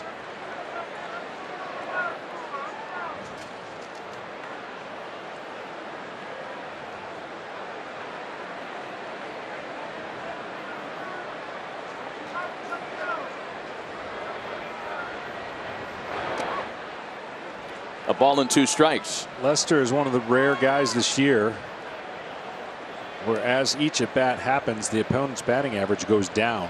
You hear all the time analytics about the averages when the 3rd and 4th at bats come around, time to take your starting pitcher out of the game. But Lester's in such a groove that each number has gone down as the at bats go down. This has been a grind of a game. This is not a typical game where Jon Lester's been in control from the very beginning. He has struggled with the command and certain calls on the strike zone. So if he can get through this inning, that would be a blessing for the Chicago Cubs, as they might very well turn to their bullpen after this. Pitcher due to hit 3rd in the bottom half of the 6th, and the pitch to Rodriguez is again fouled away. Well, when you look at Jon Lester's numbers, there's really not a fatal flaw to be found. He's been stingy to right-handers. He's always tough on left-handed hitters. He's been amazing with runners in scoring position. He's stranded a small village tonight. 2-2 to Rodriguez.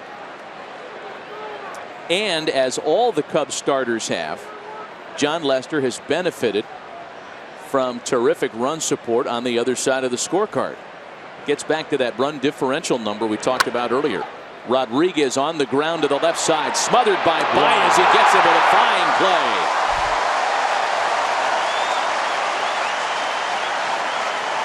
That's a wow. That's why he's playing third base when Jon Lester pitches. Not only does he have a strong arm, but the accuracy off of his knees.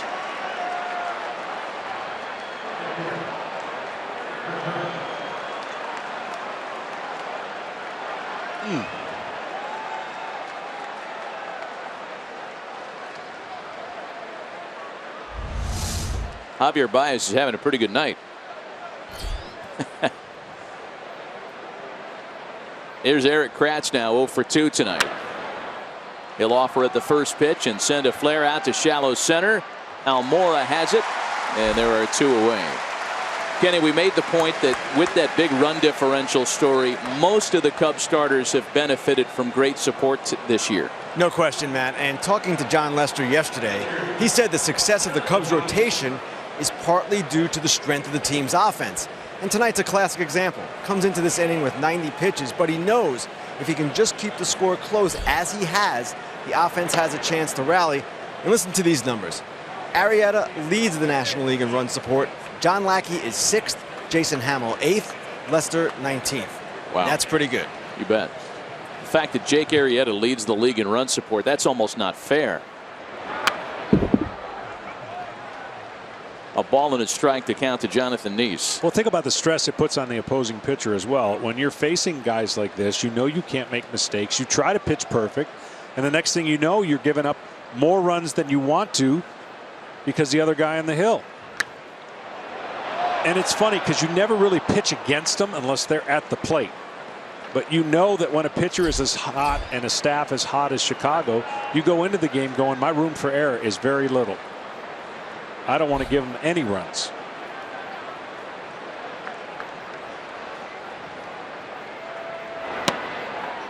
Two balls and 2 strikes. Well, consider this. The White Sox lost in Cleveland tonight 13-2, and it was another dreadful start for James Shields. James Shields has allowed more earned runs in his last 4 outings than Jake Arrieta in his last 26 regular season starts.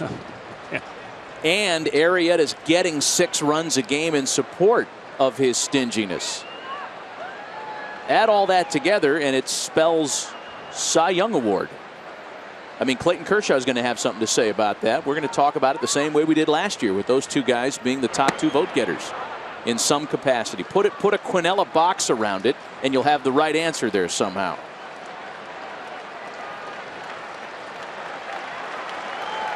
It's a full count, 3 balls and 2 strikes to NIESE. 2 gone, bases empty. And it's wrapped softly to first.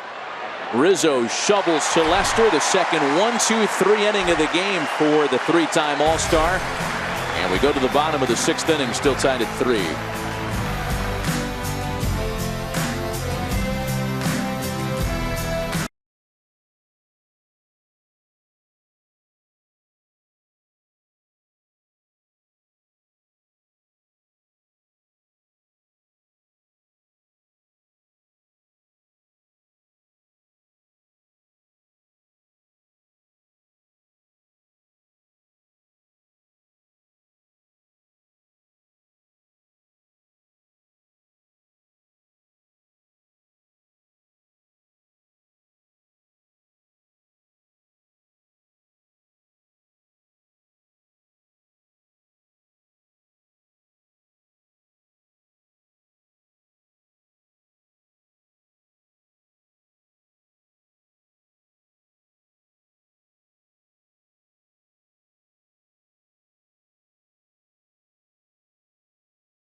The Midsummer Classic, the National League, led by Bryce Harper, Clayton Kershaw, and a bunch of Cubs. But the AL boasts 2-time All-Star MVP Mike Trout. Watch the 87th All-Star Game July 12th from San Diego, only on Fox.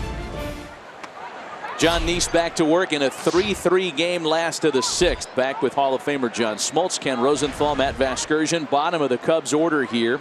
Addison Russell, David Ross, and John Lester scheduled. Well, you were talking about some of those numbers and Clayton Kershaw and Jake Arrieta. First of all, that's the best stretch of pitching I think I've ever seen in my lifetime. But I got to give the nod still to Clayton Kershaw for what he has been able to do in his body of work consistently. I ran across a number since 2013. The best ERAs in the game, you would think they would be relievers, and you would be right. Except Clayton Kershaw is right there in the mix. Mark Melancon has a 1.84 ERA since 2013, second best to Kimbrel's 1.81, and Kershaw at 1.87, and he's a starter. So put that in the mix to think about what he's done the last 3 years, not to take anything away from Jake Arrieta. Fantastic 2-year or year-and-a-half stretch. I just can't get over that. I mean, there's no wrong answer there in terms of who's going to start the All-Star game, and that's going to be up to Terry Collins after a series of conversations he has with managers and coaches. David Ross with an 0-1 count here, 1 away, bases empty. And Noah Syndergaard will probably be in the conversation somehow, and a lot of it, as you know, John, is going to come down to who's available, who is being asked to not work, and there will be a handful of those guys. And each league's going to have a different way to get it done, meaning it's all about the starters in the National League. You've got some great closers, but it's all about the starters. In the American League, it's all about the relief. The studs that they have with the Yankees and the Royals and the relievers that are having years that they're having. So you're looking at two ways that each team's going to try to get it done come All-Star game. I don't really care. If you take the top 6 starters in the National League, you can put them in a bag and pull them out, and you do not have a wrong answer. That's how good, and the depth. And there's going to be some that have multiple, could be double-digit wins that don't make the team. 2 balls and 2 strikes to David Ross. Well, both of the managers here today, Clint Hurdle and Joe Madden, have had opportunities to manage All-Star games.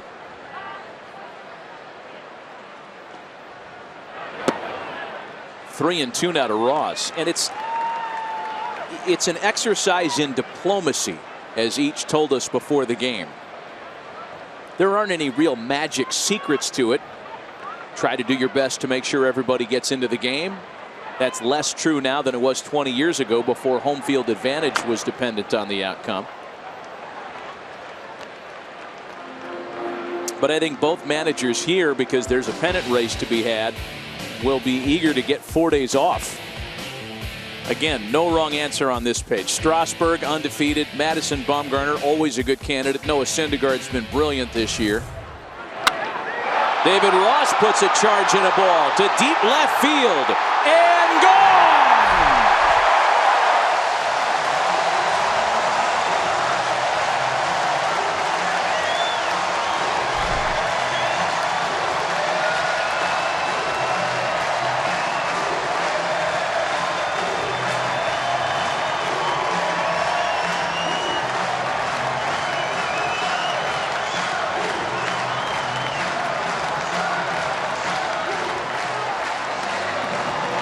Here comes Clint Hurdle, and that'll be all for Jonathan Niese. Telling you, Jonathan Niese was one hitter away from escaping this scenario. It looked like he was only going to face David Ross. Pinch hitter on deck. Now he's in line for the loss.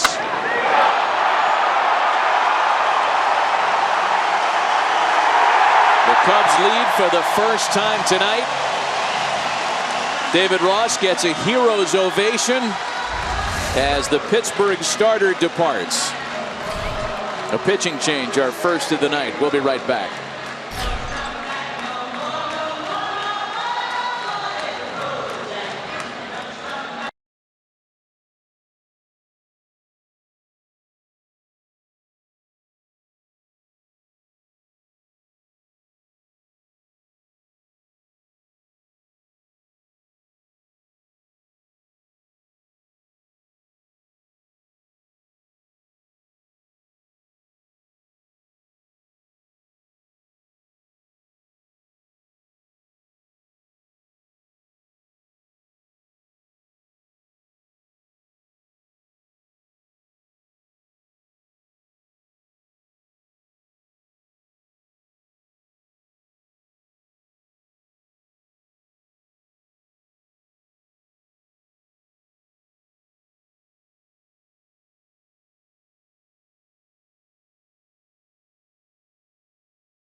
Some changes after the home run that knocks Jonathan NIESE from the mix. A pinch hitter. He is the veteran left-handed batter, and Cubs returnee KRIS, who on the first pitch from Jared Hughes sends a line shot out to left, handled on a nice catch by Matt Joyce.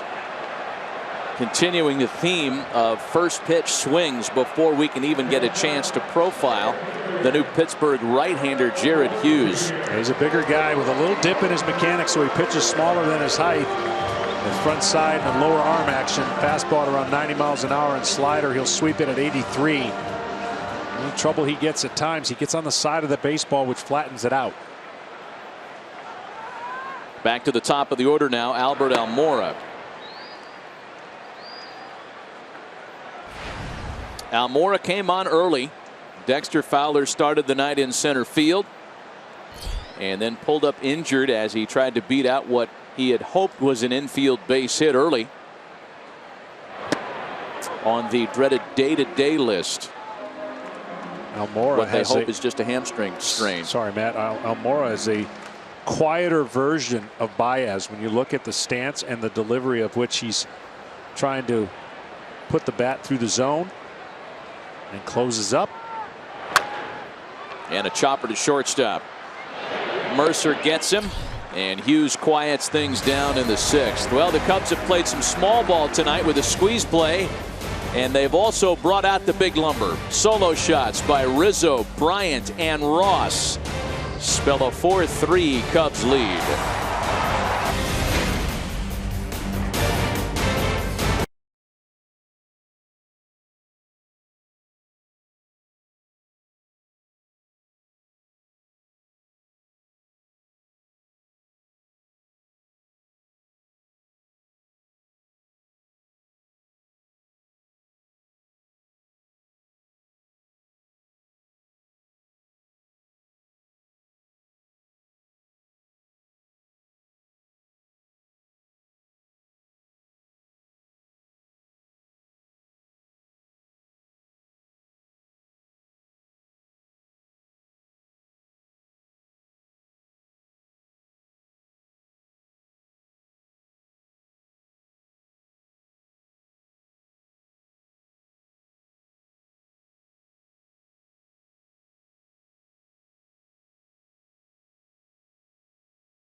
David Ross having a pretty good night. A big caught stealing.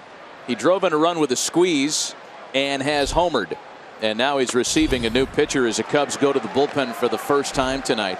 Jon Lester done after 6, in line for a win should the score hold. Pedro Strop and company will be responsible for that. Strop making his 30th appearance of the year and quickly out in front of Jordy Mercer, 0-2. He's got a herky-jerky kind of arm action, but when he's good, he's good.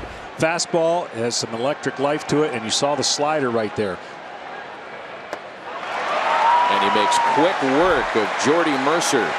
Time for a game break. Let's check in with Chris Myers back in our LA studios.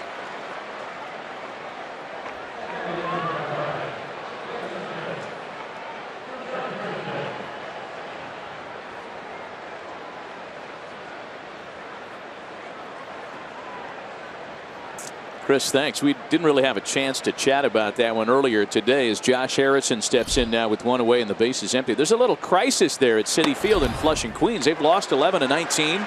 It's been a vanishing offensive attack, and they're having the same kind of discussion around this year's Mets as they were this time last year, pre-Yoenis Cespedes acquisition. Break up the Braves. That's like a 3 or 4 game winning streak they've had. But yeah, the Mets are dealing with something offensively around the same time last year where their offense went south. Their pitching kept them in games.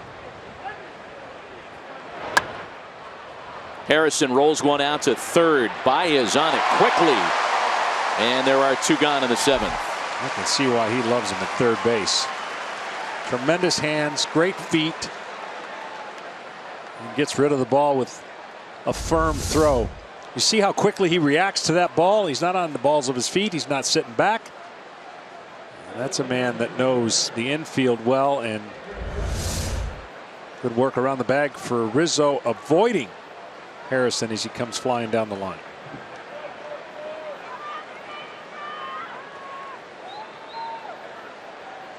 Two gone, bases empty now for Andrew McCutchen, who has walked, singled, stolen a base, and driven in a run tonight.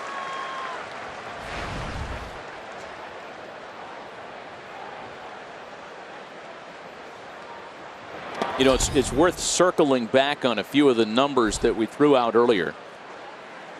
The Cubs with great success in games that they've scored 4 or more runs, 41-3, as you mentioned. And there's another streak tonight that the Cubs would like to hold, and that's the stretch of 20 consecutive starts having allowed 3 earned runs or fewer, and that one will hold because that's a starting pitching number. Yep, they continue that stretch. So 21 consecutive games with a starter allowing 3 or fewer. McCutchen into the shift. Zobrist had him played in exactly the right spot to make for a 1-2-3 top of the 7th. They're up and stretching at Wrigley. 4-3 Chicago.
Yesterday, Pearl Jam frontman Eddie Vedder sang "Take Me Out to the Ball Game" here at Wrigley. In fact, you can hear it now. And then played last night for the Hot Stove Cool Music charity concert, which benefited the foundation to be named later organization, founded by Cubs president of operations Theo Epstein and his twin brother Paul. A great night apparently, and a lot of baseball and music celebrities showed up. Peter Gammons was there jamming on stage. The TV voice of the Cubs, Len Casper, was there. In fact, concerts at Summer Wrigley have been a resounding success the last few years, and more of them to come, as you can see. Jason Heyward leads things off in the home half of the 7th. Jared Hughes continues on the mound out of the Bucks bullpen. Hayward, Bryant, and Rizzo here for Chicago.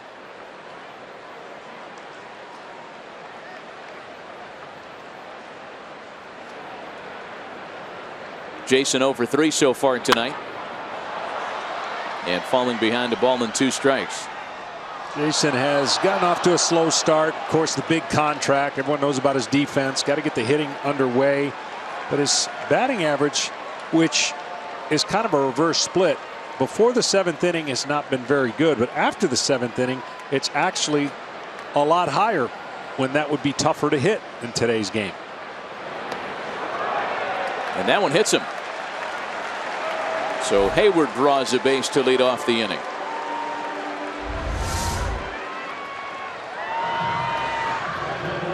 See the slider right there. Another off the toe.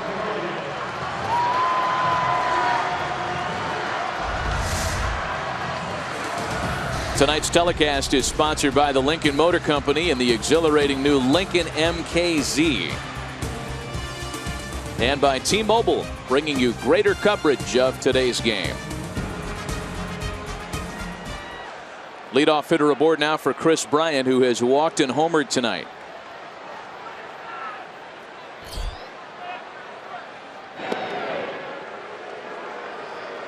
We talk about David Ross having a big day. Javier Baez having a nice night. Same can be said of a guy who yesterday was unavailable because of a flu-like virus. Had a stomach bug. You better throw a slider first pitch is all I know.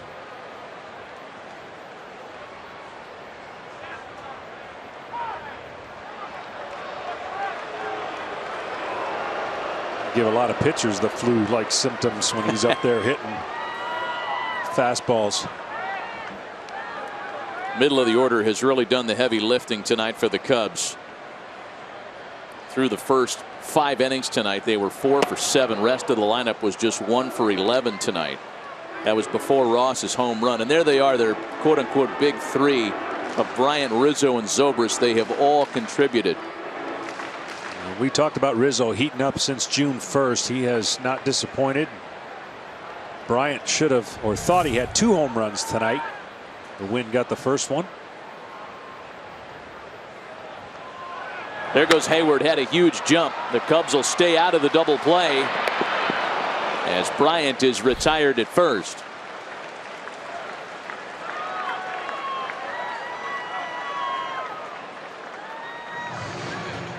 It's the hardest thing for a hitter to do when his teammate is stealing and he's easily got the bag.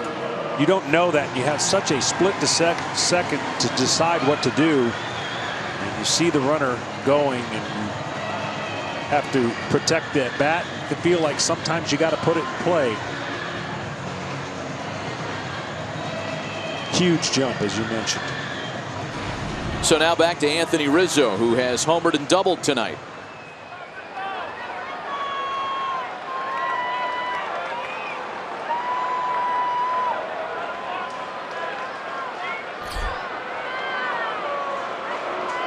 Jared Hughes entered in relief of the starter Jonathan NIESE.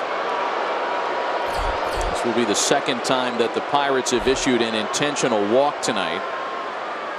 They'll put Rizzo on base and they'll choose Ben Zobrist as a left-handed hitter. It's really a pick your poison when you have a switch hitter like Ben Zobrist protecting Bryant and Rizzo. It makes it awfully hard to game plan, but the Pirates have made their choice here. They don't want to mess with Rizzo's power, and he'll be passed intentionally.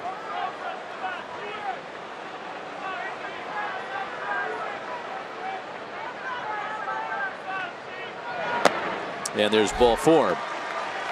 It is likely both Kris Bryant and Anthony Rizzo are headed to San Diego as All-Stars this year. In fact, baseball's 2 big summer events back-to-back. The T-Mobile Home Run Derby on ESPN July 11th at 8, And then the very next night, don't miss baseball's biggest stars, the 87th annual All-Star Game presented by MasterCard, July 12th on Fox.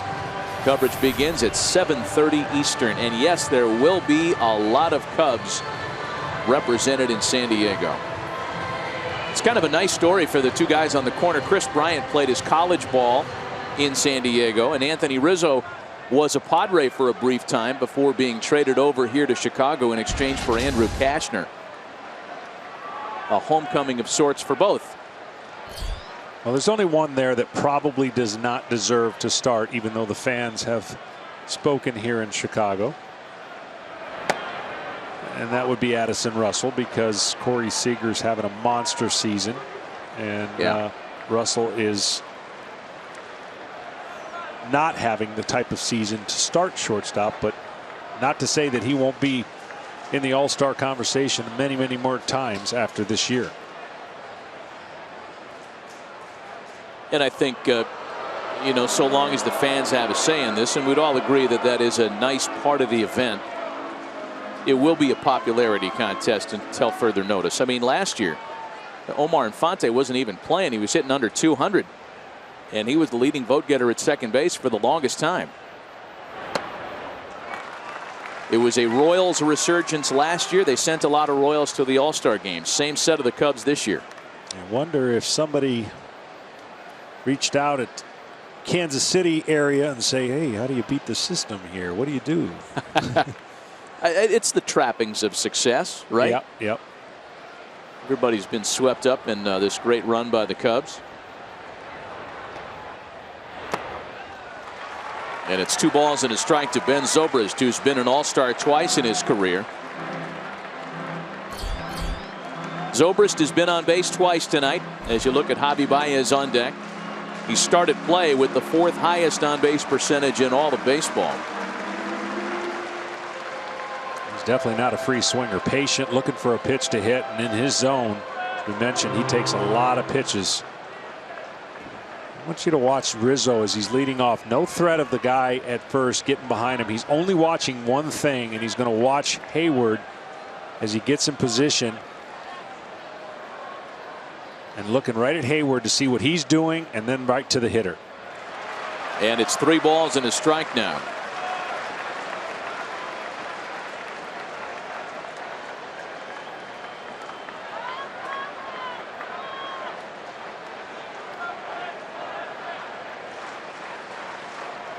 Neftali Feliz continues to throw in the Pirates bullpen. This is still just a 1-run game, and Pittsburgh doesn't want to let it get out of hand here late. See the 2 guys leading off. Heyward and Zobrist aboard. The 3-1 home is ball 4. That loads the bases with 1 away.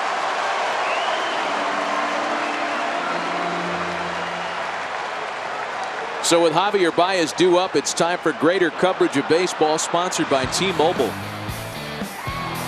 Joe Maddon calls him his Swiss Army knife. And the Swiss Army knife was a big part of that run that they manufactured to make it a 3-2 game. He's had a great night defensively. Javier Baez has been a very valuable member of Joe Maddon's lineup tonight. That's going to be all for Jared Hughes. A hit batsman, an intentional walk, and then a base on balls has loaded him as Neftali Feliz steps in from the Pirates bullpen.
To a bad start for Joe Maddon. He lost his leadoff hitter after the bottom of the first inning as Dexter Fowler left with a hamstring injury. A home run by Jordy Mercer started things in good shape for Pittsburgh, but the Cubs have come back on the power of 3 home runs. By the way, Chicago is 10-0 when they homer 3 or more times this year. And the bases are loaded for Javi Baez as he's the first to face the new pitcher. Former Rangers closer Neftali Feliz takes over in a tight spot. Neftali Feliz still has a pretty good arm. Fastball command. He'll throw 94 miles an hour in sliders.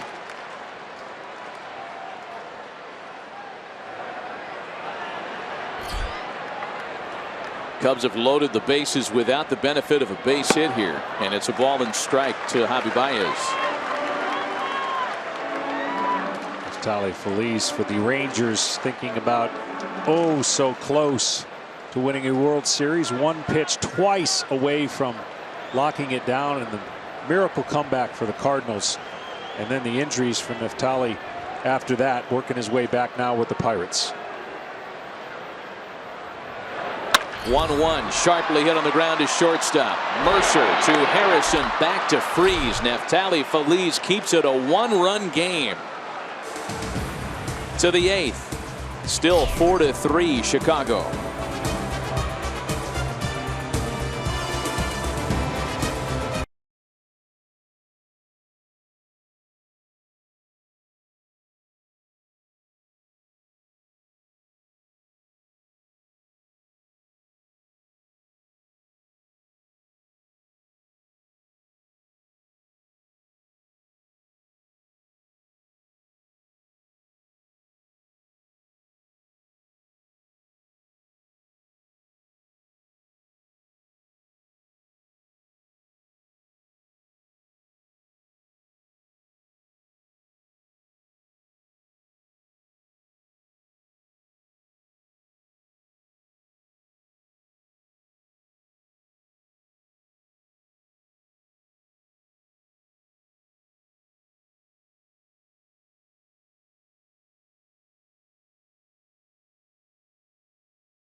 Vote today, vote tomorrow. Vote for your 2016 All-Stars with the Esurance MLB All-Star Game ballot. Vote at MLB.com/vote and catch all the excitement of the 87th Annual All-Star Game presented by MasterCard July 12th right here on Fox. Pedro Strop back to work, and he will face the middle of the Pirates order in the top of the 8th rather. That's Jung-Ho Kang, David Freese, and Matt Joyce. Just got away with a hanging slider right there that backed up. Kang would like to have that back. Strop worked a scoreless top of the 7th inning and is now in front of Jung-Ho Kang, a ball and 2 strikes. One of the 2 left-handers in the Cubs bullpen is up.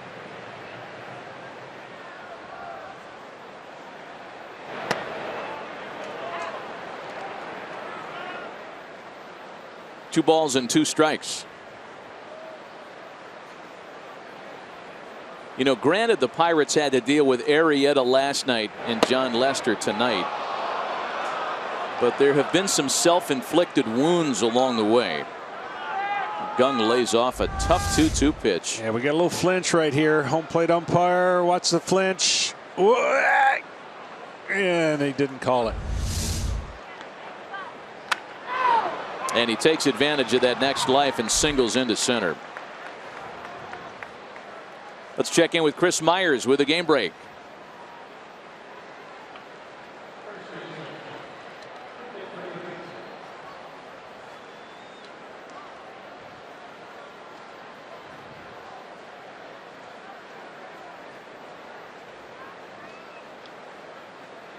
How about those Braves? Wow. Here's this last pitch, a slider over the middle of the plate right there.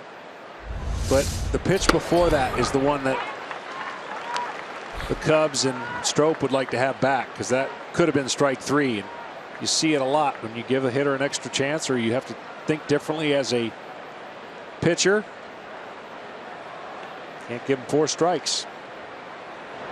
0-1 pitch to David Freese is wrapped to third. Baez will have only one play, and he's got to get it to first in a hurry. Boy, does Anthony Rizzo have some sweet feet on the receiving end. He's really had to dance to finish some of those tough throws tonight. I mean, this is a highlight reel on just a couple plays he's made. The degree of difficulty right here is off the charts. He's got to get an in-betweener that hits the dirt and then throw off balance. And then Rizzo, of course, takes it and avoids the runner again. Madden to make a move, but what a move by Baez. Pitching change as Travis Wood is summoned to try to get Matt Joyce out with the tying run in scoring position and only one away. We'll be right back.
Father's Day weekend here at Wrigley Field as the game celebrates fathers, sons, and daughters everywhere. David Ross, for one, enjoying the trappings of Father's Day weekend. A couple of RBIs, one coming on a home run, the other on a squeeze play. He's played great defensively tonight as well. And he is receiving a new pitcher to try to keep that one-run Cubs lead as Travis Wood takes over on the mound. A runner at second and one gone. A couple of changes. First, Travis Wood making his 33rd appearance of the season tonight. Travis Wood, a converted starter, pretty good hitter, by the way. He has been a valuable commodity in the bullpen for Joe Madden. Not afraid to use a few pitchers to get through an inning to set it up for his closer. That's what he's hoping to do here. So the changes after the pitcher Wood, you saw the pinch runner Starling Marte taking over for Jung-Ho Kang. And a pinch hitter as well as Jason Rogers bats in Matt Joyce's spot in the order. Clint Hurdle going to some matchup options here. Rogers was just called up today from AAA, where he had been hitting .286 with 4 home runs in 45 games. This is his second call up to the major league level this year.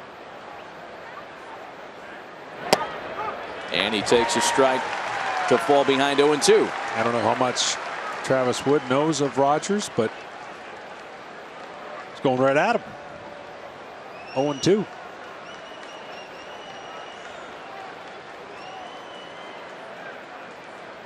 Marte the tying run in scoring position with 1 gone.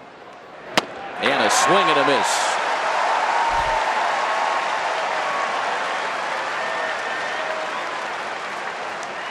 Two away in the 8th. 1 and done for Mr. Wood. And a good job there. 3 straight fastballs.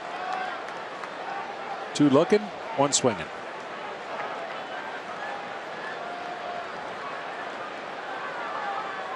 I say 1 and done. I'm assuming that Madden's going to take the ball, and he does. Took a moment.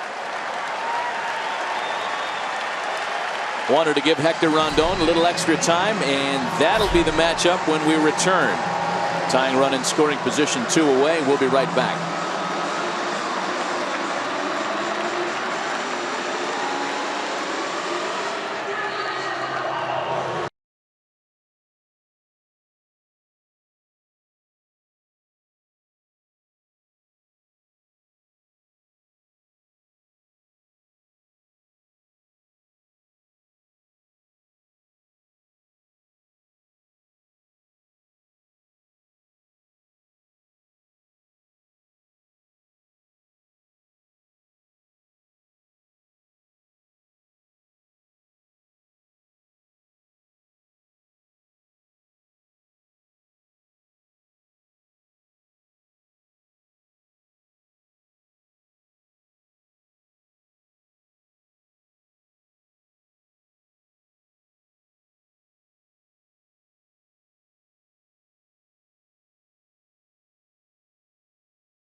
From historic Oakmont Country Club continues tomorrow as they finish 3rd round play at 7 a.m. Eastern on FS1. Then it's final round coverage starting at 11 a.m. Eastern on Fox, or you can watch it all on Fox Sports Go.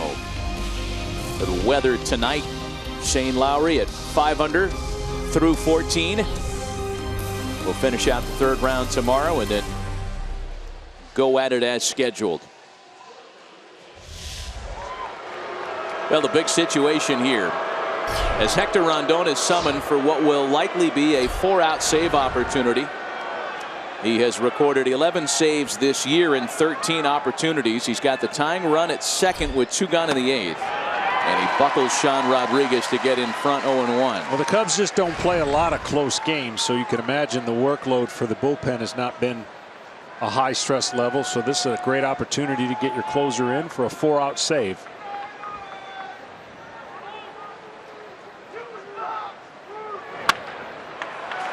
Rodriguez lifts a fly ball into shallow right for Jason Heyward. 2 pitches, threat extinguished. To the bottom of the 8th, still 4-3 Chicago.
team trying to extend its lead in the NL Central to 11.5 games over St. Louis. It's hard to try to curb your enthusiasm, pardon the pun.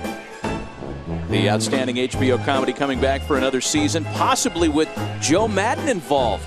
Jeff Garlin, who stars in the show and also is one of the producers and writers, has extended an offer to Joe Madden to appear in the upcoming season. And here I thought we were going to be Cub your enthusiasm, but we went with the... Oh, see? We did go with the curve.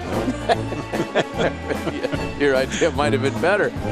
Yeah, an 11-game lead currently. St. Louis was a loser today, and if the Cubs can finish business, it would be an 11.5-game lead in the NL Central.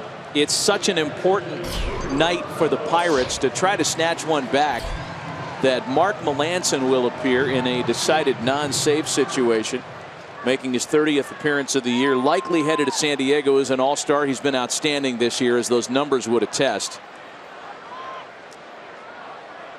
But Clint Hurdle wants to keep this deficit right here to give his team a chance in the ninth.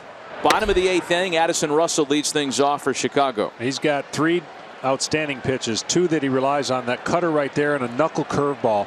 He'll throw that cutter into a right-hander and try to freeze him, and then he'll do the same away to a left-hander and throw that knuckle curveball, which has a 12-6 break.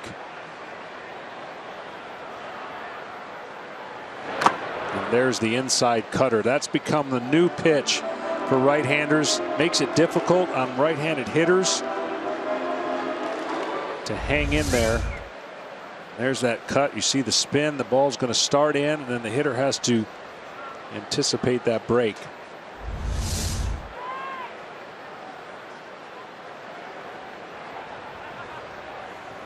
Melancon comes into work this inning. A number of changes for the Pirates here. There's a new third baseman. We'll start with that. David Freese moves across the diamond to his natural position, if you will. And he just threw it to the new first baseman, John Jaso, who enters late. Starling Marte takes over in left after pinch running last half inning. And that sets the new look for the Pirates here in the last of the 8th. So now David Ross, who gets a nice round of applause, and why not? He's had a great night. A homer. He's driven in a run on a squeeze play. Had a big caught stealing, and did his best to finesse John Lester through 6 difficult innings tonight. He definitely did, and he has made it known this was going to be his last year. I don't know. You talk about Big Papi and everything, but I might think the Cubs would try to find a way to convince him to have one more year. I know they got a young, promising catcher they just called up. Montero is also here. But he has done an unbelievable job just handling the staff, especially John Lester, for providing that veteran leadership.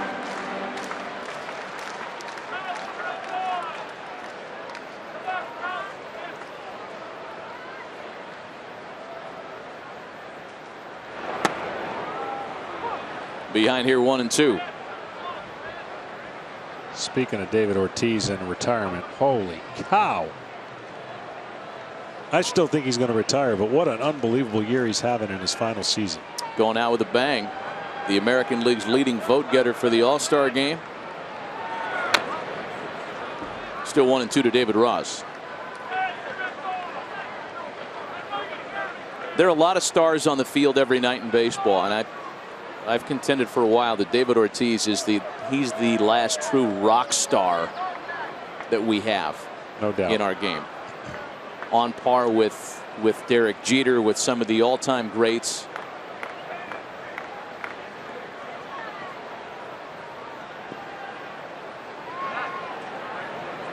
Got a puppet. 2 balls and 2 strikes to count to David Ross. Well, the David Ross farewell tour isn't going to generate the kind of headlines that David Ortiz is, but it's certainly appreciated here. And for a guy that, let's face it, hasn't been a Cub for very long.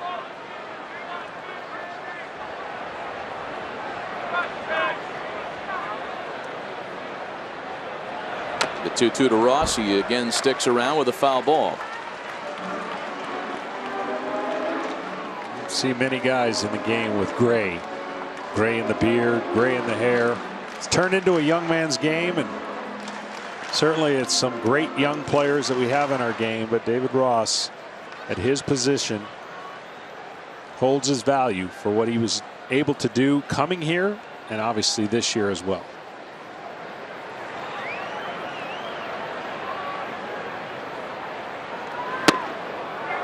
And he draws it full now. 3 balls and 2 strikes. Just to do what it takes to get back there, even if he does only catch John Lester, and it's more than that. Right. But to strap it on 2 out of every 5 starts the way he does at the age of almost 40, 15 years in the game.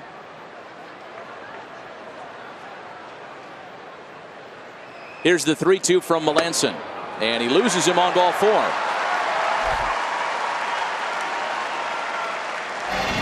It's time for the Gatorade Frost cool under pressure moment, and it came courtesy of David Ross. His 5th home run of the year. It stands as the difference. The solo shot in the last of the 6th. Again, he also had the squeeze bunt RBI and a big caught stealing at third base. And as a former starting pitcher, I cannot tell you the feeling that he created for John Lester, giving him a potential win with that home run. Well, the round of applause that you hear here is for Hector Rondon, and a rare plate appearance for a closer.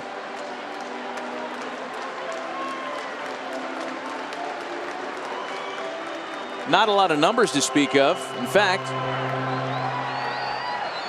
before this moment, no at-bats. This is his first career opportunity to swing the bat, or bunt, or miss. A ball and a strike. As a closer, you don't get too many of these opportunities unless you're pressed into more than 1 inning.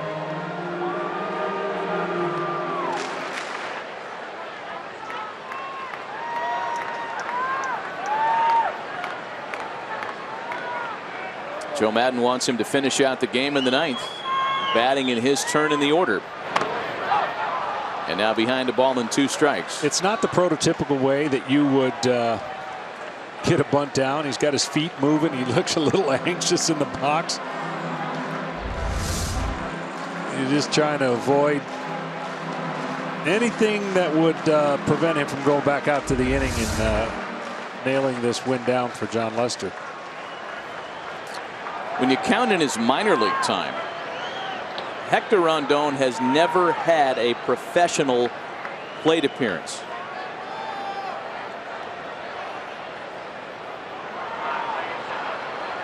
And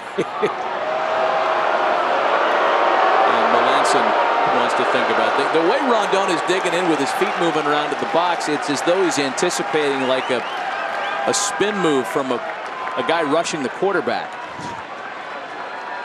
It's just, you know, he doesn't and hasn't been in the box before, so he's ready with his feet. And he bunts it foul. So Rondon strikes out, and there are 2 away now for the top of the order. This is a guy that's been pitching professionally, and the minor leagues do count as professional service time, by the way, since 2006. So a decade in pro ball, and he finally had a chance to dig in there.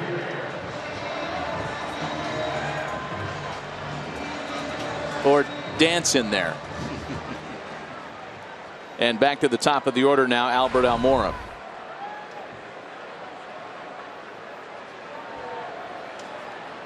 Three hits last night for Almora as a starter. He was pressed into duty today early after Dexter Fowler was removed with the hamstring injury in the first, and is without a base hit so far tonight.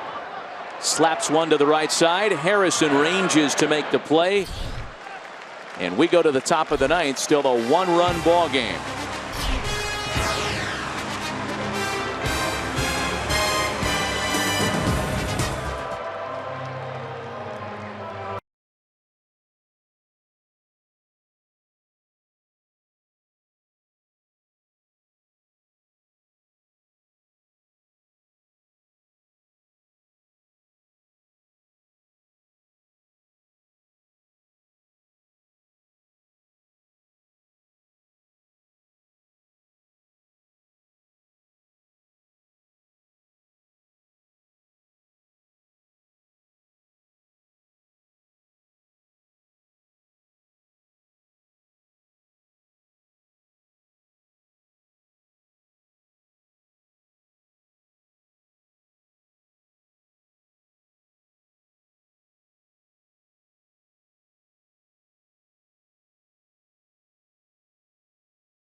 Tonight's telecast is sponsored by Samsung and the Galaxy S7 Edge. And by Geico, 15 minutes could save you 15% or more on car insurance. Well, Hector Rondon's only career save of 4 or more outs, and this is a 4-out save opportunity for him tonight, came last August against the Giants. Pressed into a little extra duty this evening, and especially when you consider his first ever plate appearance. And here to try to lock down a 1-run game. He'll go to work on the 8-9, then top of the order for the Pirates. Eric Kratz bunting, back to Rondon, and 1 away.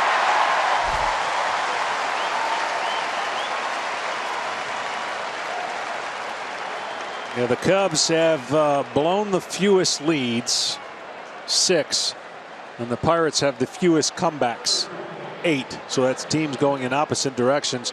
And the Cubs, as we mentioned, have played more blowout games. That speaks to their run differential. Only 8 and 9 in 1-run games, so you can get to 500 if Rondon holds it down.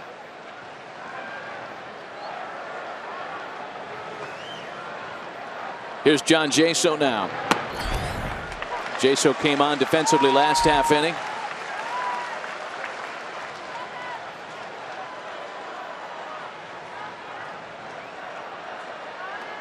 Jaso's had an outstanding year, certainly a player that Joe Madden is well familiar with from their Tampa days together.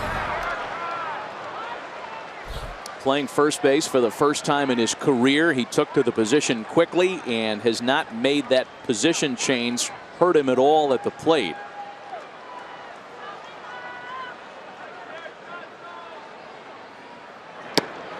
He lays off a pitch on the corner to fall behind 1-2.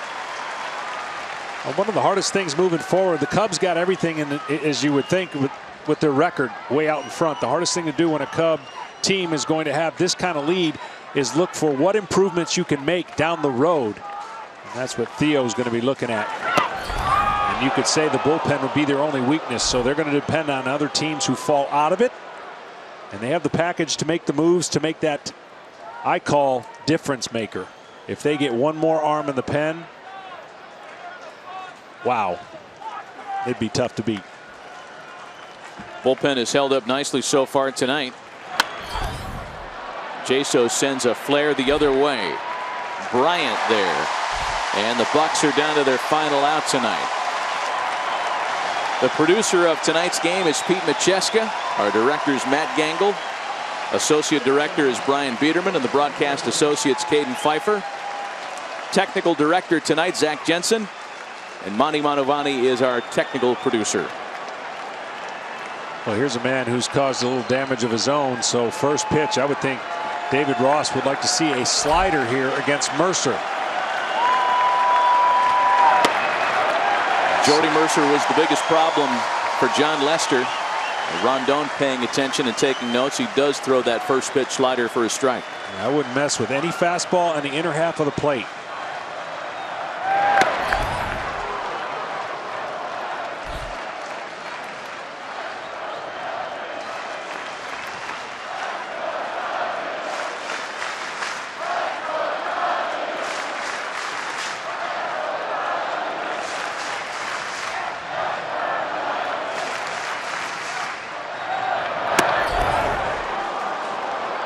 Two and one. 2-1 here. I'd even go to his slider again. When you know a guy's seeing the ball pretty good off a fastball, and he's already proven that he can pull the ball down the line for a home run and double, you don't allow this guy to tie it up, that's for sure, even though Harrison's on deck.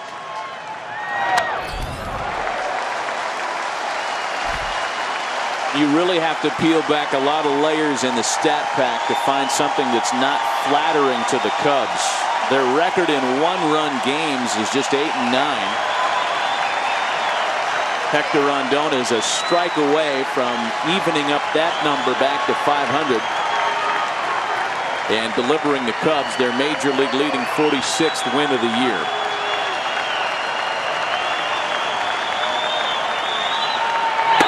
Cubs win.